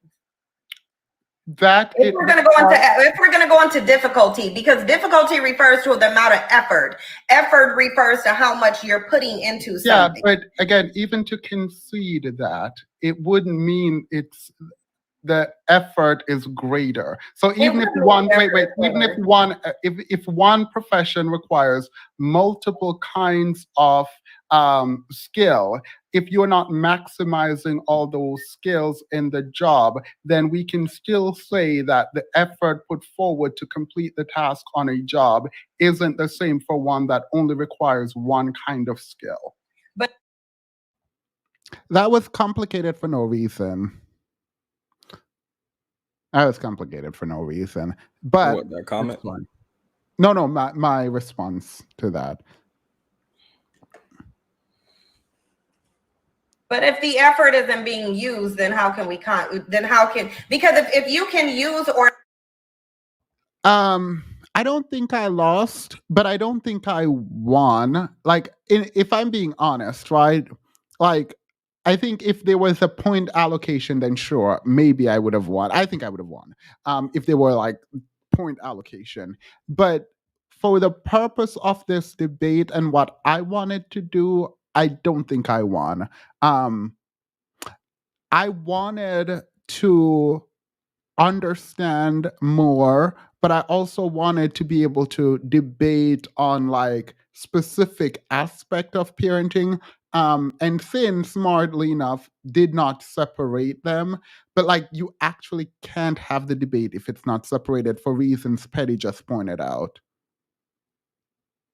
I also want to add, separating them would have been funny because parenting might be the most financially draining job. I don't know that even a minor would compare. But now I'm going to ask you, if we're quantifying by amounts, I think we can quantify hardness too. And I'm going to ask, is financial the hardest part about parenting? And if so, I'm going to weigh it less and weigh the other things more. And if not, then I'm going to make a case about men paying child support or something like that. I would switch side immediately. I would have switched side and dragged you immediately. Like immediately I would have dragged you. But if they don't separate it and they be like, okay, the mental and the physical and all that is the hardest, then I can still keep my jobs. Yeah, no, I get you. And you're right for like wanting to do it, but I would have switched. I would have just dragged you. I would have just dragged you. I'm sorry. If you're like paying child support is the hardest, then right. Like, no, I would have dragged you too. or not use the effort, which in parenting, you have to use all of those effort in all of those areas. But if No, there's a you certain do position not. and you can use it or not use it, then obviously then the parenting would be more difficult because Yeah, that's fine, but you can measure stress and mental capacity. So I didn't know we were at the like. All right, I'm annoyed. So no, the reason is the rest of the debate is good, well balanced. Sin did well; it was fine. Annalicia actually, I think Annalicia was just like upset with the whole thing, so she wasn't like participating in it as much. And it started to feel like Petty and I against Sin, and I think that's probably why Petty stepped back a lot. So whatever, it doesn't matter. I just thought the introduction with the job thing was probably the worst part of the debate. Outside of that, I think it was kind of generally fine. I won't go into it. There was like a heated moment that I kept rewatching to understand, but I don't feel like addressing it without Anna here. So it's odd. She was supposed to be here, but yeah. Well, FD is here. Wait, hey FD, hey Sin, hey Brooklyn. What did you all think of the end? I'm going to drop the link so other people can come up who have watched the debate. And if you've watched the debate and you have comments on the debate, please feel free to come up and let us know what your comments are. We have it for the next 30 minutes. But in rewatching it, does your opinion change? About the debate itself or about Yeah. like which side? No. Rewatching it, I still have the same opinion that I started with today, and that was the same opinion I had last week as well, in terms of how it went. But yeah, I think both sides did a good job. It was just very different and very difficult for them to prove their stands. Yeah. Which is why I think like the heated moment that we're not going to speak of yet happened, because you would need to have that stuff in order to have anything to stand on with your point. So yeah. Prince Betty. The debate, I think, went fine. I don't think I changed my mind. I do think I thought about some of my positions, even though they weren't voiced since you and Sin were the main ones in the debate. I did think about some of my positions more critically, specifically the financial part and the fact that parents do take a financial toll that most jobs, I wouldn't say, take the same financial toll as a parent. So I did at least think about some of what I thought more critically, which I think is good. And I mean, that the debate served me at least. Outside of that, I don't have a critique. Besides for the audience, of course, because I have no idea what debate they watched. Wait, what do you mean? I feel like you are mad at the audience. So if, again, I said in the beginning, it feels like we had to do an extreme amount of coddling, which means maybe this. First, there were people upset that we were debating with Cynthia and Anna, and we're having a debate. So I don't understand why people were upset at that. Secondly, the emotional investment in the argument is so great that, again, there was an extreme amount of coddling that we had to do on our part, to the point where it feels like starting every sentence that we say, we have to bolster their argument a little bit by saying, oh, it's so important. Oh, it is hard. It's very hard. Like, it feels like we have to give to them to even get out something, without people's brains just shutting down completely and being closed-minded to it. Aside from that, the audience reaction to me was disappointing, and it felt closed-minded. Like we said towards the beginning, it felt like people who agreed with Sin walked away agreeing with Sin. People who agreed with us probably walked away agreeing with us. I'm not sure that either side really opened their mind to the other side's argument, based on what I saw in the comments. I also didn't like the appeals to authority, where it's like, you need to be a parent to understand. The reason that you don't understand Sin or Anna's position is because you're not a parent, which is weird because I think you said you're not a parent at the beginning of the debate. I don't know if anyone else on the panel is a parent or not, so I'm not sure why that would qualify or disqualify someone on either side, or why it wouldn't be applied equally. And to the extent that it is applied, I think that's stupid.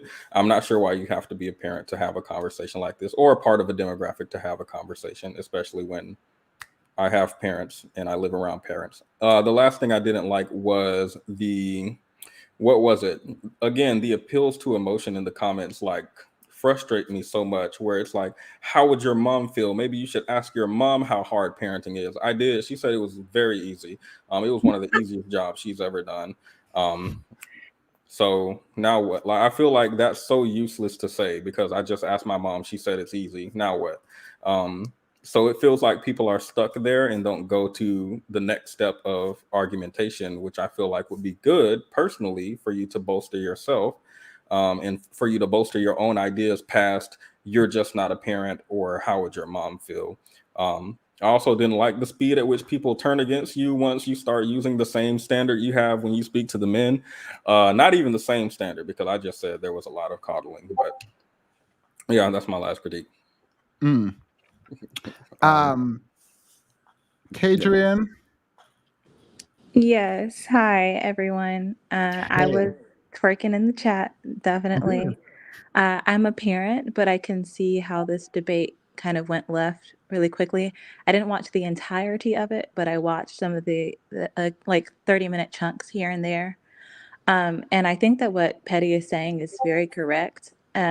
He's identified just kind of the dissonance, and like there's like a gap in between both sides, and it kind of almost didn't really feel like a debate. And I think the reason being is because one, the affirmative statement was already kind of flawed in the way that it was worded. First off, it starts off equating parenting to a job without recognizing that that is in and of itself a hyperbolic statement. I mean, if someone says that, I'm not just going to take it literally word for word. Obviously, I think that what they're saying is that parenting is like the most, arduous life work that you can do. And some people turn their career into their life work. So, that could have been a better statement. But then also, we have multiple theories of knowledge. Two of those theories of knowledge being logic and emotion. So like when we are even working at a job, like we get emotional feedback that tells us how we feel about the job and helps us create our own beliefs about the job that we're working. But when in a debate, you can't even agree to use the same theory of knowledge. I think that's where the gap came from. And that's what Petty is referring to. I will say my critique to that is like what the opposing side had to do in order to compensate for that isn't exactly coddling. That is a symptom of, like, that's a sign that's showing you that the not working from the same theory of knowledge is a problem. It's going to create some problems. So it's inevitable that one side or the other will have to adhere to the other side's theory of knowledge so that there can be some kind of cohesiveness. So that's, and what was I going to say? Yeah, it depends on the person, because even without bringing in parenting, it's just a really weird debate to have in the first place, because even without talking about parenting, you could have a debate about what's the hardest job in the world. You can't debate that without even defining hardest or something. So if I was really upset with, or not upset, but disappointed in the affirmative side. I thought Cynthia G, knowing just how logical she is with her points, would bring these things out that I'm saying and flesh them out more, but it seemed like it was just, she kind of kept it lighthearted, which we should. It is a YouTube debate, but I was definitely twerking in the chat. and I can see both sides. I'm a parent. I have a 2-year-old, and as someone who understands technical knowledge very, very well, I do think that for me, my self-parenting is the hardest job. But yeah, those are my thoughts on the debate. Yeah. And I appreciate it. Thank you so much. Yeah. And when someone say parenting is the hardest job and they're like saying it for them, I don't think there is a way to push back against that. Right? Like, right? Yeah, because you can't say it. You can't say anything different for an individual. Yeah. Yeah. Hey, Anna, welcome. You weren't here to hear the full conversation, unfortunately. But, oh, Safia. Hello, guys. Thank you so much for letting me speak. So I wanted to say I am a mom. I was a stay-at-home mom. I work now, but I have a 22-year-old, a 17-year-old, and now I have a 4-year-old. So like when they were disqualifying you guys, I agreed in the beginning, because if you don't know what being a parent is like I was the fun auntie before I had kids. And then when I had kids, it was like a total different ballgame. Cynthia's opening statement was amazing to me. And I thought she won. Like literally right in the beginning, I gave it to her. I was like, there's no way that you guys can come back from this, because I literally taught my kids how to read. Like I literally and write, and like I had top 10 student, and then I had a student graduate at 15. So when I was like, I put work into my kids, like I put work into my kids. Now, what was the reason why you guys swayed me 100% in your argument? Now, I am a mainly construction and hazardous and military family. So my husband, like we are like in a weird relationship, but that doesn't matter. He has worked some of the most hazardous jobs in America. So like he's been in confined spaces. He was an electrician. He tried to do high voltage electricity. When people die, like literally while they're working right next to you, that's an emotional toll, you guys. Like that's something that people don't get over. That's something that people have to think about. He literally carried the weight of my family 100% financially. I never stressed about money. He never came to me like, oh, this needs to be taken care of. So although I had the burden of my children every single day, and I got up with them and I breastfed them and stuff, he still had to make sure that I had learning materials, that I had a house to live in, even though we went through the Bush recession where they were losing 100,000 jobs a day. He was in construction, and like they were literally, construction sites were being abandoned. So that was affecting his everyday life. So to say that it was a bigger toll on me, I just didn't believe that to be true. I have a military family. I know what it is to be in red zones. I know what it is to be away from your family. Like they do make huge amounts of sacrifice. And when you guys, I have a friend, this is a true story, because I grew up in Colorado. I live in Utah now. So I have a friend, his job is to climb up on mountains in the spring and the summer and the fall time. He climbs up on mountains. So he's 100, 200 feet in the air, and he has steel rods that he has to nail into the side of mountains to make sure that boulders don't fall. Excuse me, I'm nervous, guys. In the winter time. So like he prevents avalanches, but in order for him to do that, he is free hanging hundreds of feet in the air, and he's nailing something. You know what I'm saying? And can you imagine how long that rod is that he's actually sticking into the side of a mountain? I have a friend who literally does safety checks for nuclear power plants.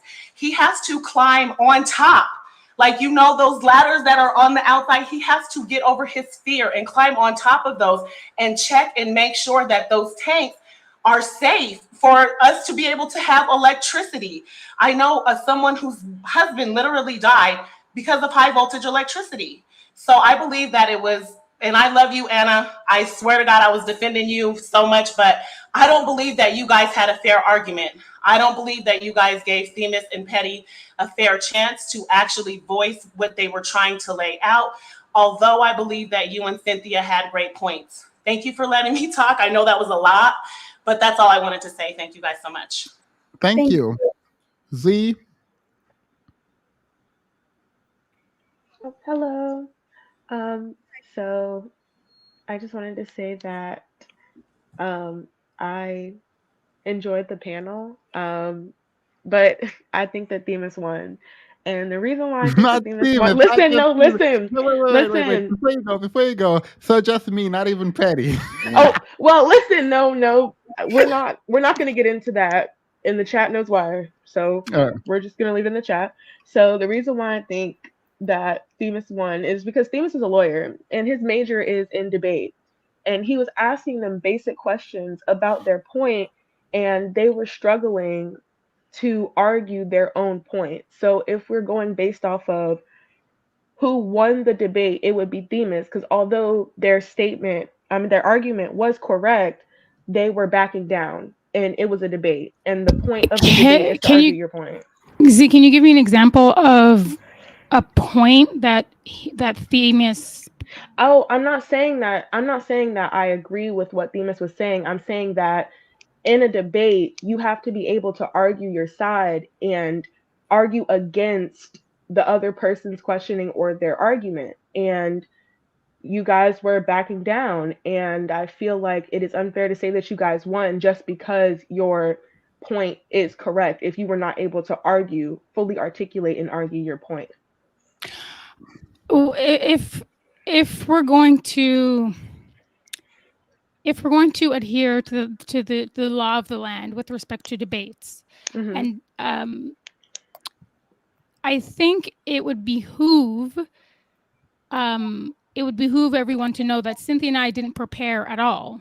We didn't have not even a minute in which we coordinated ideas, thoughts, positions, talking points.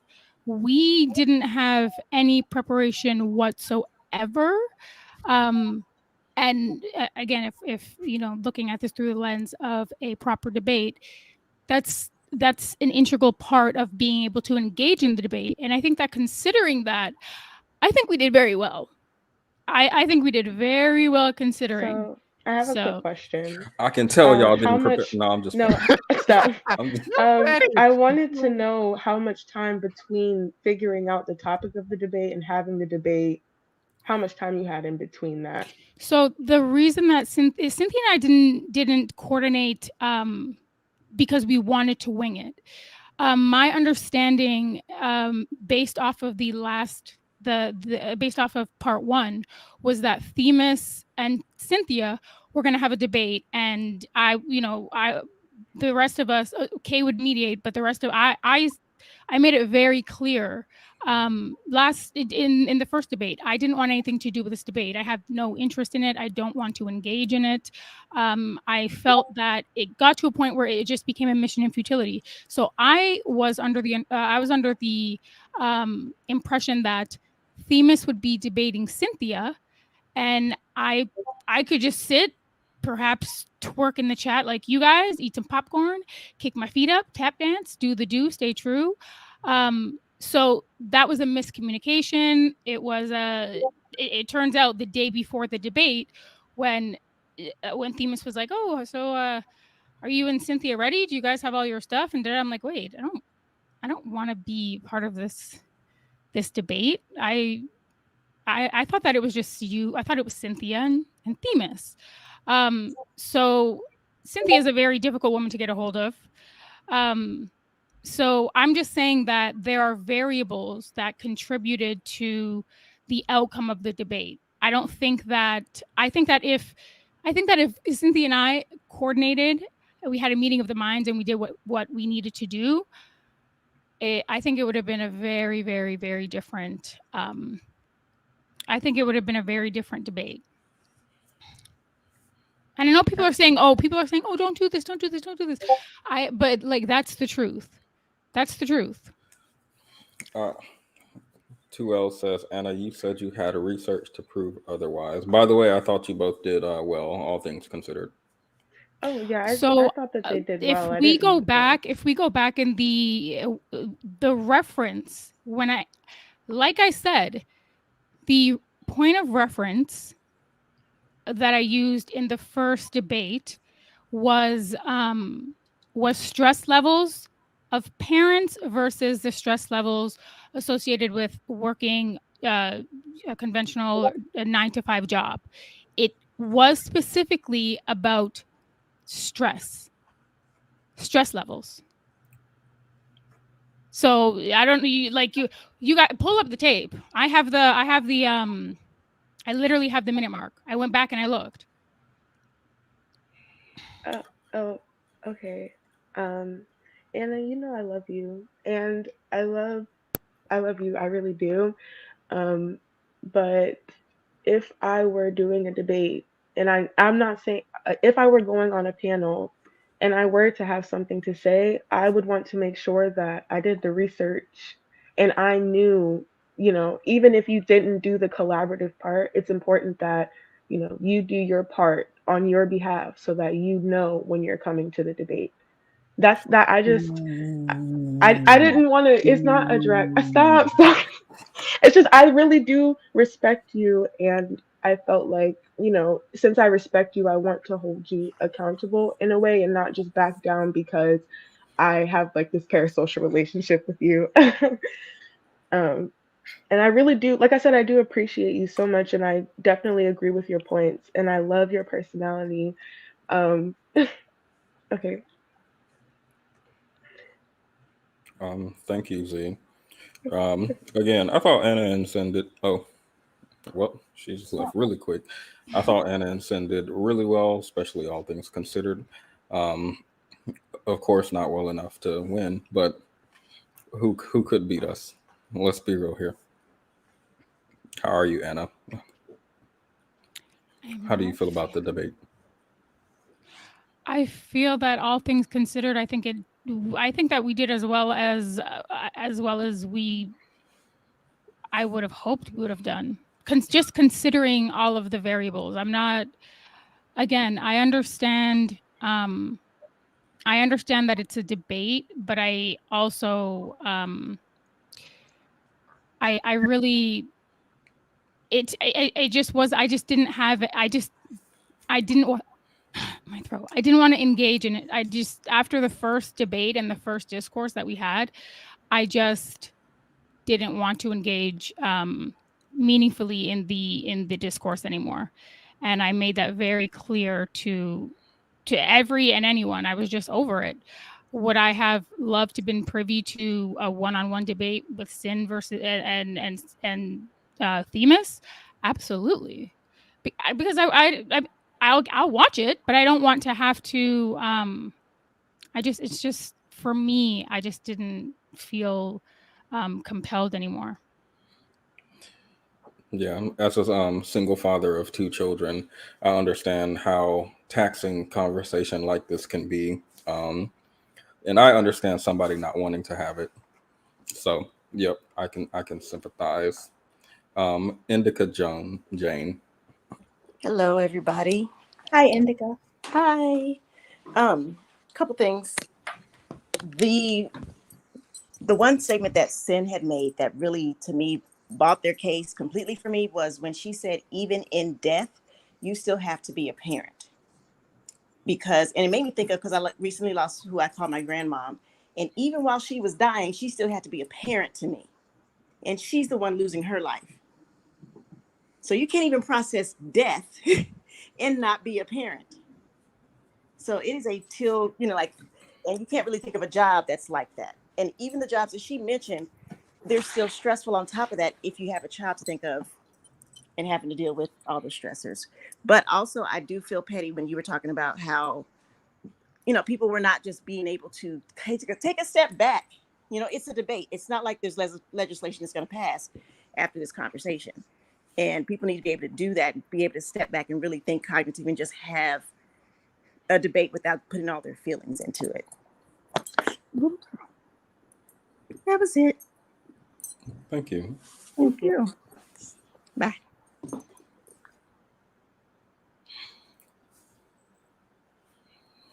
Who's on the other end of that walkie-talkie? That's what I want to know. I was like, what in the world? Let me catch y'all playing Call of Duty in real life. Kay, you've been quiet. What do you think?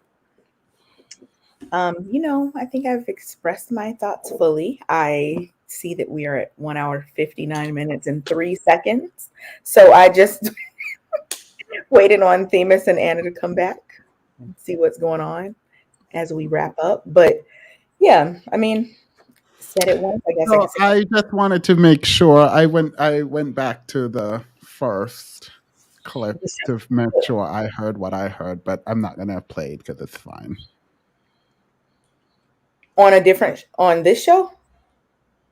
No.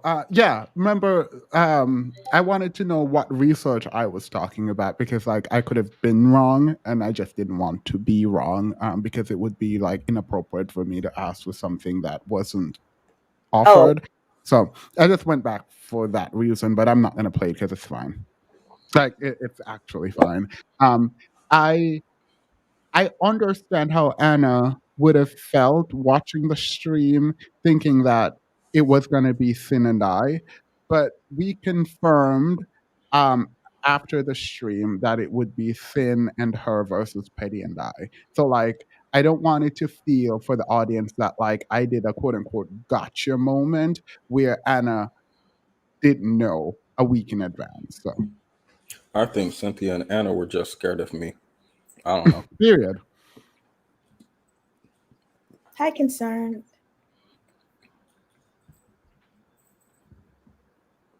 You're muted. Concerned? I don't know if she knows she's muted. Concerned, you're muted. All right. Well, Hey, so what I have is, I think what, can you guys hear me? Yes. Okay.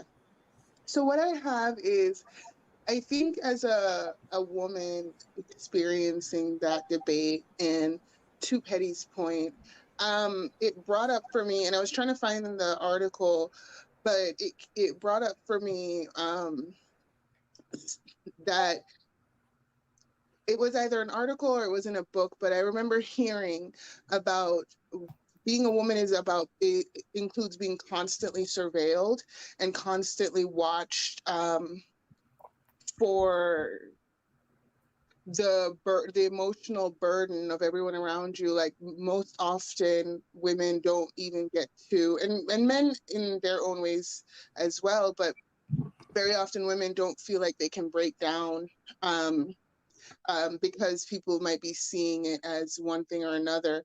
And this is not to take away anything from men, but I think the level of criticism about women and womanhood and the way that women relate to children, the burden that people put on women when children are involved, there's a lot of expectation that you basically become a living sacrifice for this kid, and that has been a consistent theme in a lot of cultures, and a lot of women have succumbed to abuses in the name of, parenthood. And I'm not trying to take anything away from them, but I think, Petty, when you mentioned the emotional response, there's a lot of trauma around a lot of women about the burden of with a lot of women, about the burdens put on them when it comes to parenthood, and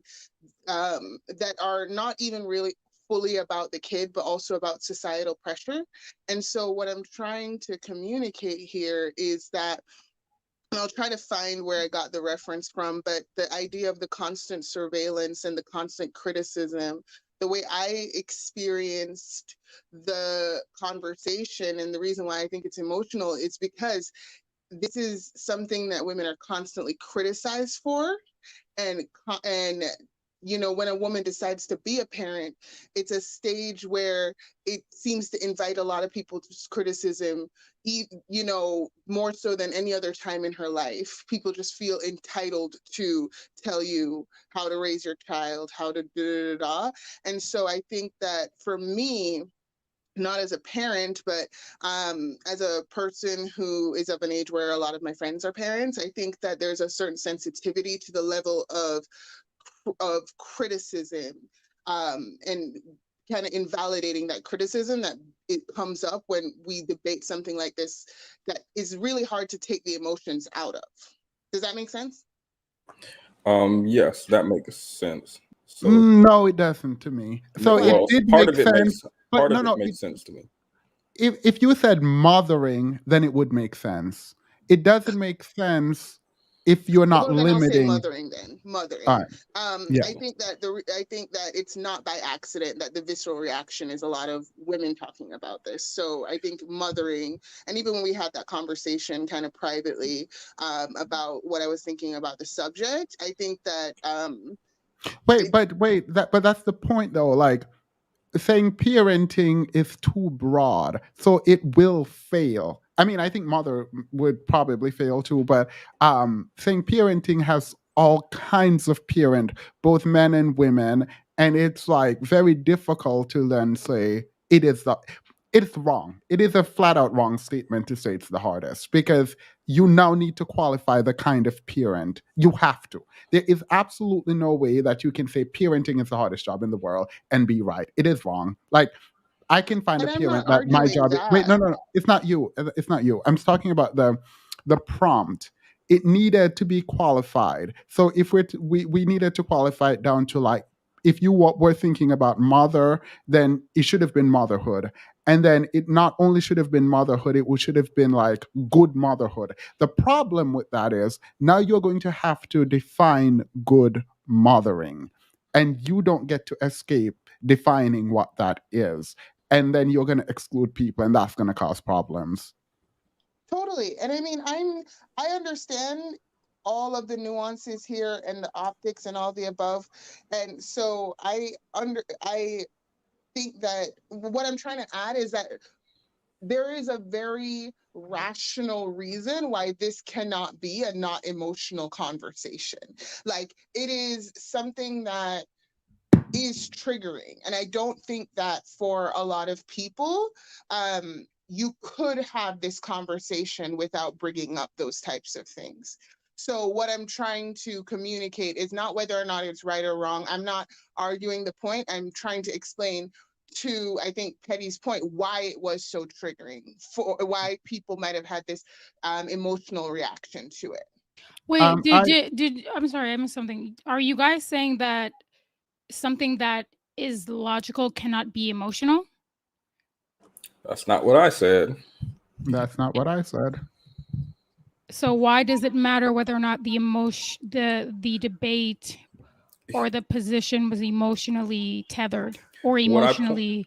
What I pointed to earlier in the conversation was the fact that the commenter specifically, I didn't say anything about the panelists, even though I might levy that critique towards y'all too, not to the same extent. The commenter seemed extremely close-minded to the point where every argument that Themis and I made had to be padded with something like, I'm not saying that parenting is an easy job. I do understand that parenting is an extremely hard job. It is an extremely important job. And it feels like I can't even get to the substance of my argument without a form of coddling for the audience. And then even after throughout the debate, saying that this is an extremely hard job over and over and over again when talking about parenting, the people in the comments somehow still walk away with, why are they trying to make this seem like an easy job when the jobs we're comparing to, for example, are being a soldier, being an astronaut, being a neurosurgeon. It's not that we're not, I understand you having emotion around this argument. I completely understand that. But to the point where you can't hear anything that I'm saying and you're watching a completely different debate, I don't understand that. Or I do, but in that case, I don't think you're engaging in this debate, or you don't have the ability to engage in this debate. And I don't think many people could. I don't think many people could. I don't think it's, first of all, to Themis's point, if I'm hearing it correctly, it's a very difficult thing to debate, and you would have to do a lot of qualifications to the point where we start to wonder, what are we really debating this for? With all the qualifications in my interpretation. And so what I'm trying to communicate right now is that it is a difficult debate. It is something that people are going to be triggered by for a lot of reasons. And so, and I was trying to explain why, to empathize with those people. Wait, triggered? About what? People criticizing people criticizing motherhood. They don't understand it. If they're not mothers, who cares? Who cares? Why would you? I don't take umbrage with a person who doesn't understand an experience, a journey, or a distinct part of life. I don't take umbrage with that. That's not a problem. So you This don't whole do you- being triggered thing, yo, come So, on, man. but Triggered? motherhood, I don't know if I understood motherhood, but I have 2 children, so I don't understand. Again, you're just not a parent, so you don't understand. Sorry? You're saying this is something where it's like, okay, I wouldn't expect people who aren't mothers to understand. I don't know that I can understand motherhood, but parenthood at least. Wait, you're just saying you have 2 kids? Yeah. What? Y'all know my 2 children. Y'all do not go to my channel. I don't believe y'all watch my channel at all, but it's fine. I didn't know that. I did not know. Are you trolling? Like, is this a No. shtick? I guess y'all will have to head over to the Prince Petty promo time. Y'all head on over to the. Listen, I'm not saying that being triggered is a weakness or that it represents some type of tacit a tacit acceptance of defeat. Triggered is an extreme psychological and physiological response to extreme stimuli. So again, triggered is. And I'm not talking about you. I'm talking about maybe people in the comments who. No. I'm were sorry. showing I was talking. I'm sorry. I'm just. That's just in response to why I think that triggered is not representative. It's not indicative of what I believe was happening. PSB. How are you today, sir? Doing well. How are you? I'm hanging in there. I like Anna's outfit. It's given Saved by the Bell. All right, you're the guy. I feel like you're the guy with the bunch of shoes behind him. That's correct. They probably all stink, but yeah, I had to put some Dr. Scholl's in them from time to time.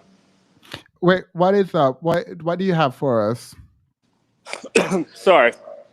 Apparently, you guys are having some kind of debate competition, and there's money on the line or something like that. Well, the debate competition starts next month. Did you sign up for it? Where would I sign up? There is only one spot left, actually. You would sign up in my community tab. Are you guys allowing bandits to sign up? Anyone can sign up. Okay. All right. I'll make sure there's I do only that. I one didn't know spot left. If you go in there and see, you can go sign up now. Now, is this a full-on, like, formal debate with, 2 people per team and researchers and things like that, or is it just one-on-one? It's one-on-one with a moderator. You need an opening, a closing, and then debate. But before the actual debate start, I will have like Zoom meeting with the debaters to like explain it to them. Yeah. Now, just curious, is this going to be on like actual topics, or is this just like man-woman stuff? Because that stuff's getting kind of old. It might be on men, women stuff, but I can't tell you the topics. It should be a variety of topics. Okay. No political stuff, though? No, like taxation rates, immigration, it might. the role of tech give you, in terms of jobs, AI, things like that?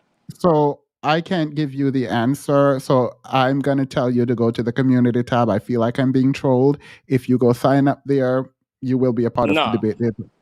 There's only one more spot. I'm not so if you get it. All right. I'm not There's trolling going you to at be all. 40.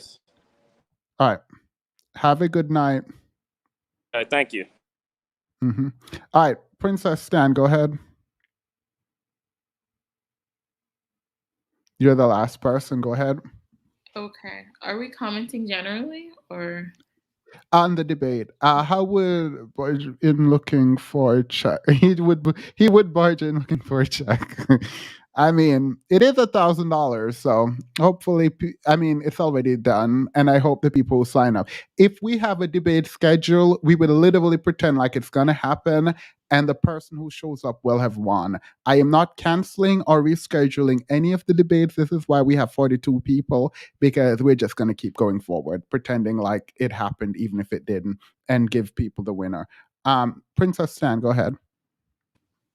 Okay, yeah, I just wanted to comment generally about the debate.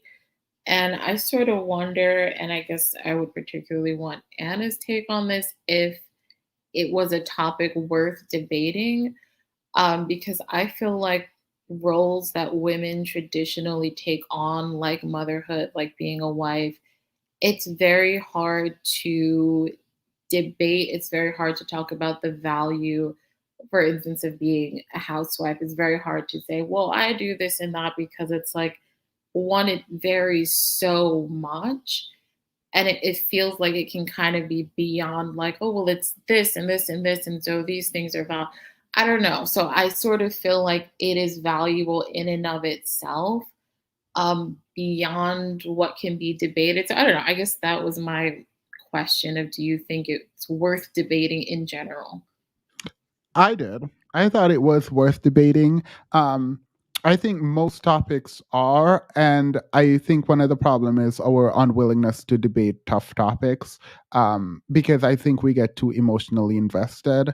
Like someone was like, "I want to debate you if homosexuality is bad for the Black community," and I'm like, "Sure, set up the time." Listen, hats off to you. I think a debate is not worth engaging in if I don't feel compelled, if I don't feel if I don't have any conviction for the subject matter at all. I said it in the last in the first debate, or in the first part. I said it's a mission in futility. It's it sort of transcends the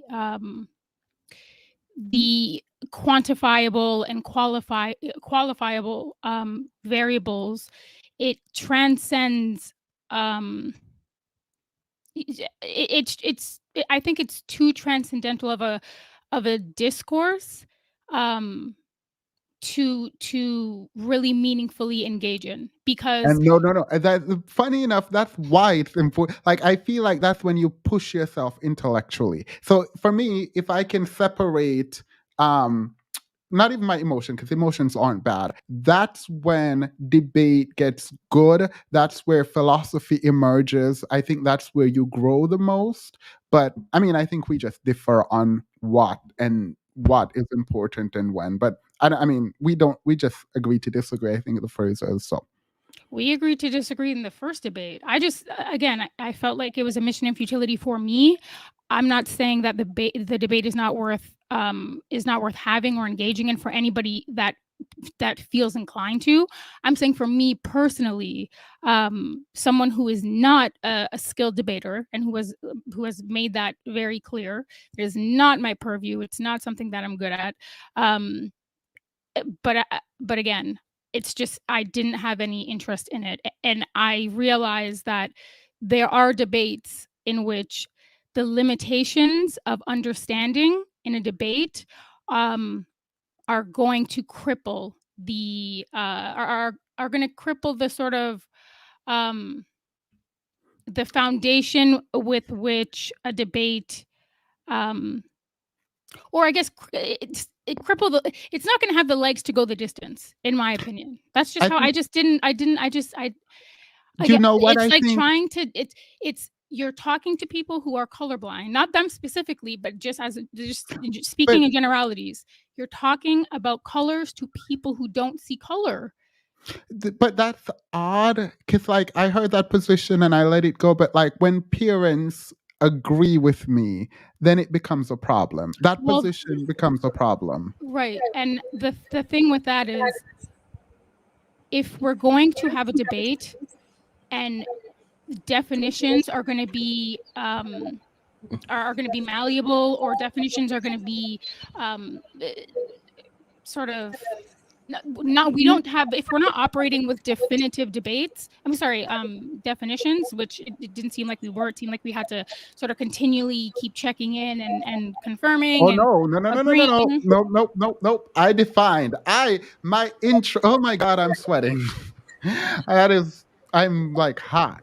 Not for you. I just like my place is hot. No, I turned off Themis, the air. what I'm trying to say is, I think that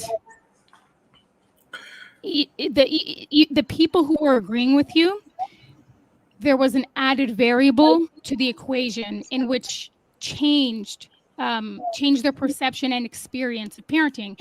So because of that variable, if we're really gonna, if the comparisons to a job and parenting are going to be meaningfully compared, I thought that then we should do the same. We should apply that same logic, that same those same variables with jobs. What if a surgeon had a neurosurgeon Anna, buddy to help him? wait. There's an echo somewhere. I think that might be you. Do you want me to go out and come back in? No, there it is. You're fine now. So I thought that because there were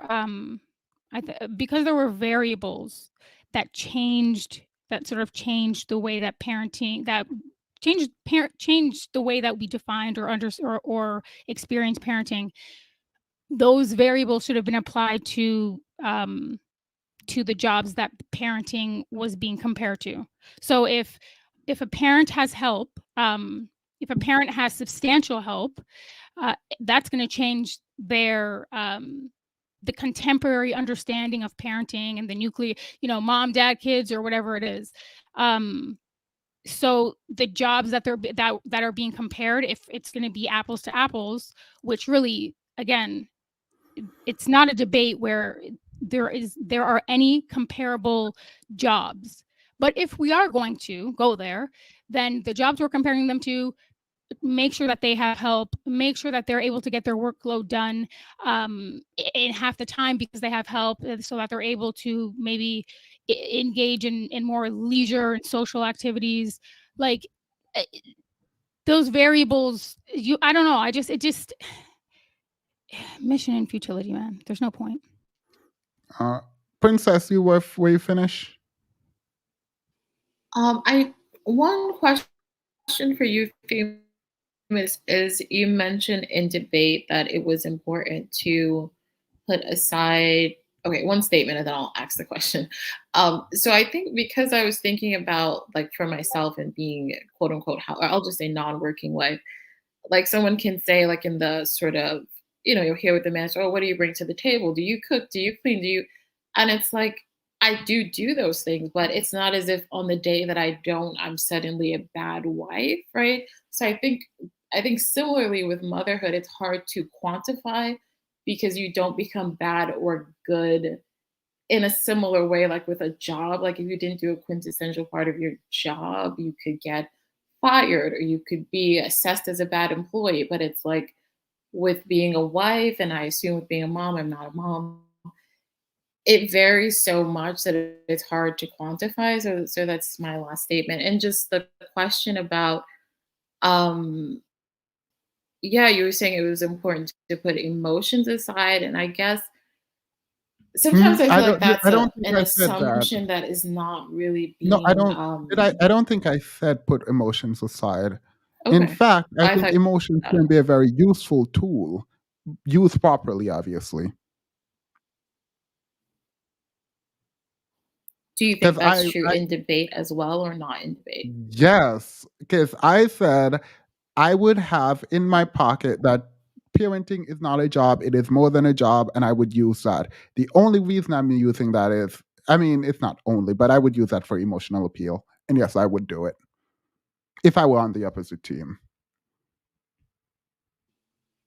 Okay. Thank you. Thank you all. Mm-hmm. Jason? All right. So let's go into the after show and then do a closing. There's no closing anything, but just do a wrap up. Thank you all. They said don't say thank you all because it sounds like I'm closing out the show. So let me just go into the after show.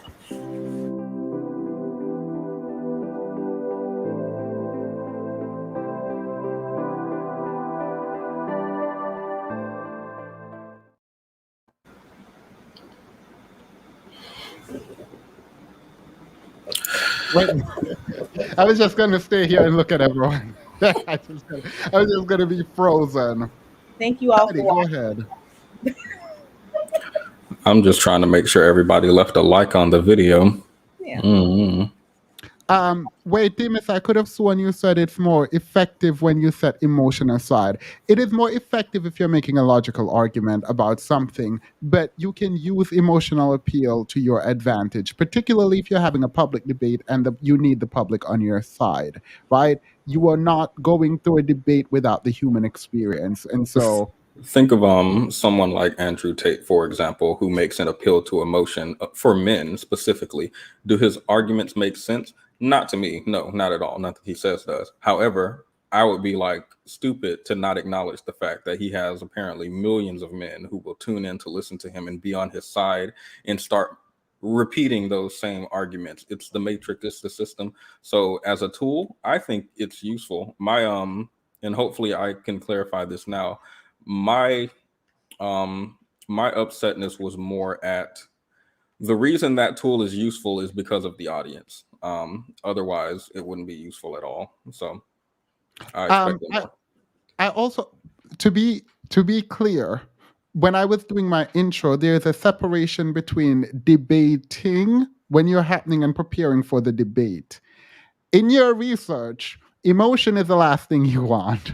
So when you're doing the research and you're arguing, the argument should be solid. So if we're talking about removing emotion, it is specifically about preparation for the debate and the actual argument. When you're in the debate to convince people, you're not about to convince anyone if you don't appeal to their emotions. So that. So, and guys, I just want to apologize. I'm sluggish. I'm getting sick. I was running around all day. It's the end of the year. I don't know about you. Well, no, okay. End of the year, no? Yeah, our year ended, like 2 weeks ago. I'm What? in June. I don't know what calendar y'all use. My year is halfway School through. year. Oh, School okay. year. Did you have a party? I must have because it's No. December. Y'all talk about the I'm years talking ending? about, okay, did you guys have a party? We did not have like a party, but we had like a field day type of thing. So they have fun. Every year they have like an end of the year party, and parents like we volunteer to bring fruit platters or vegetable or whatever it is. And today I was running around having to do that, and then I had to get plans for teachers. I had to get plans for front office staff. It's a ritual. It's an annual ritual. I'm exhausted.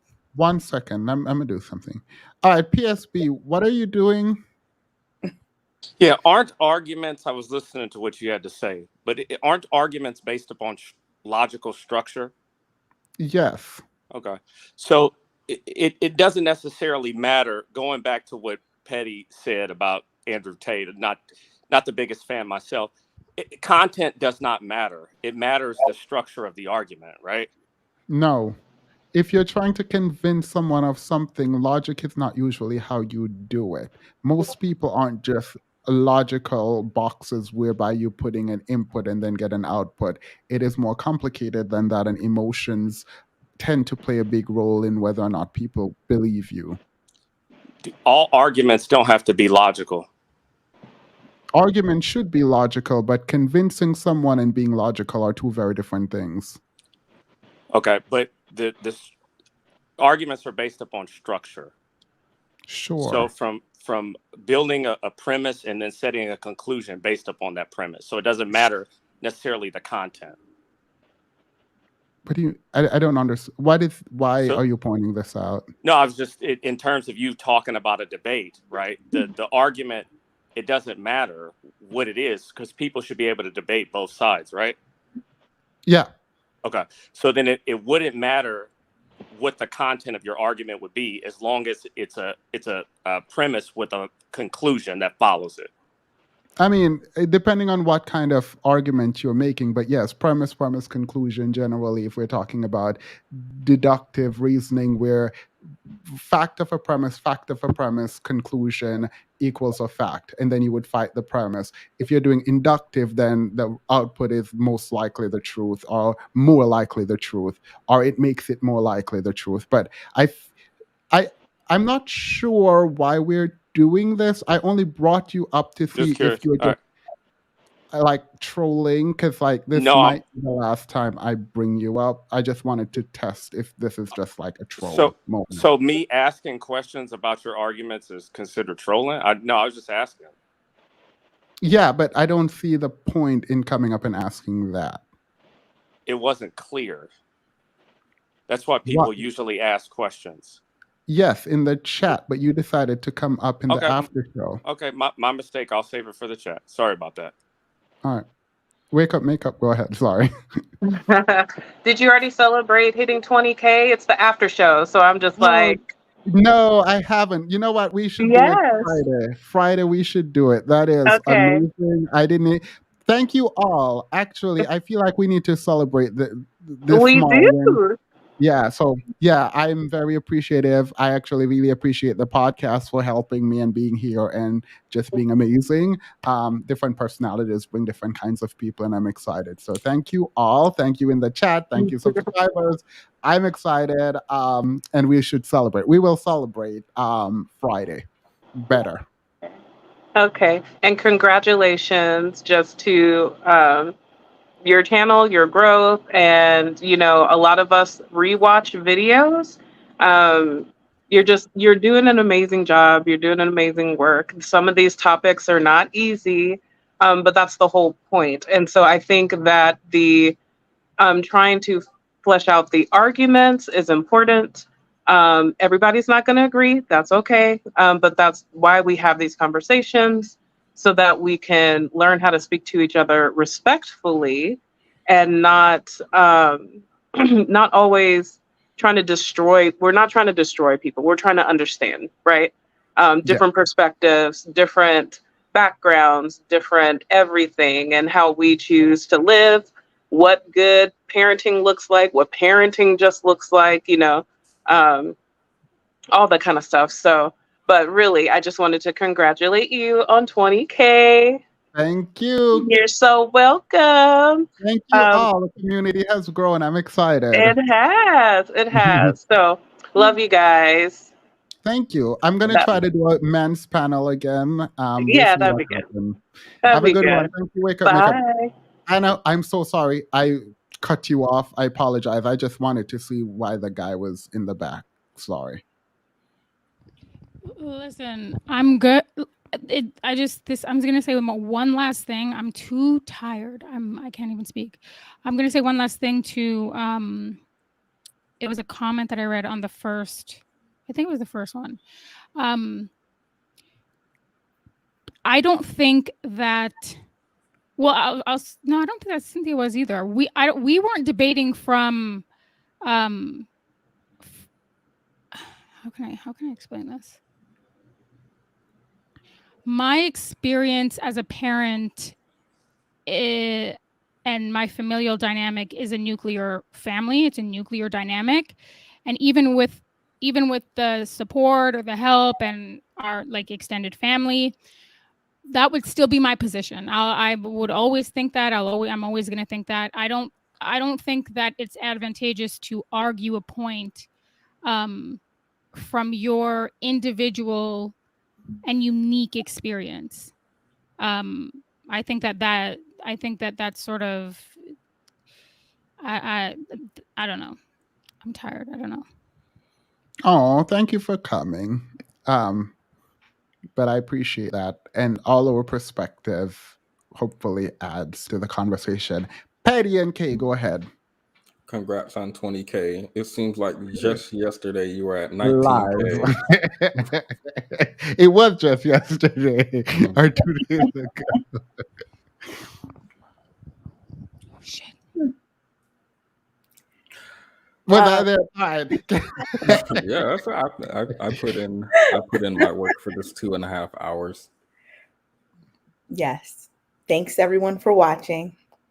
And we are coming back. The podcast starting next month will be bigger and better than ever. I am excited for the change. There's no change. There's going to be more Prince Petty. Just Prince Petty.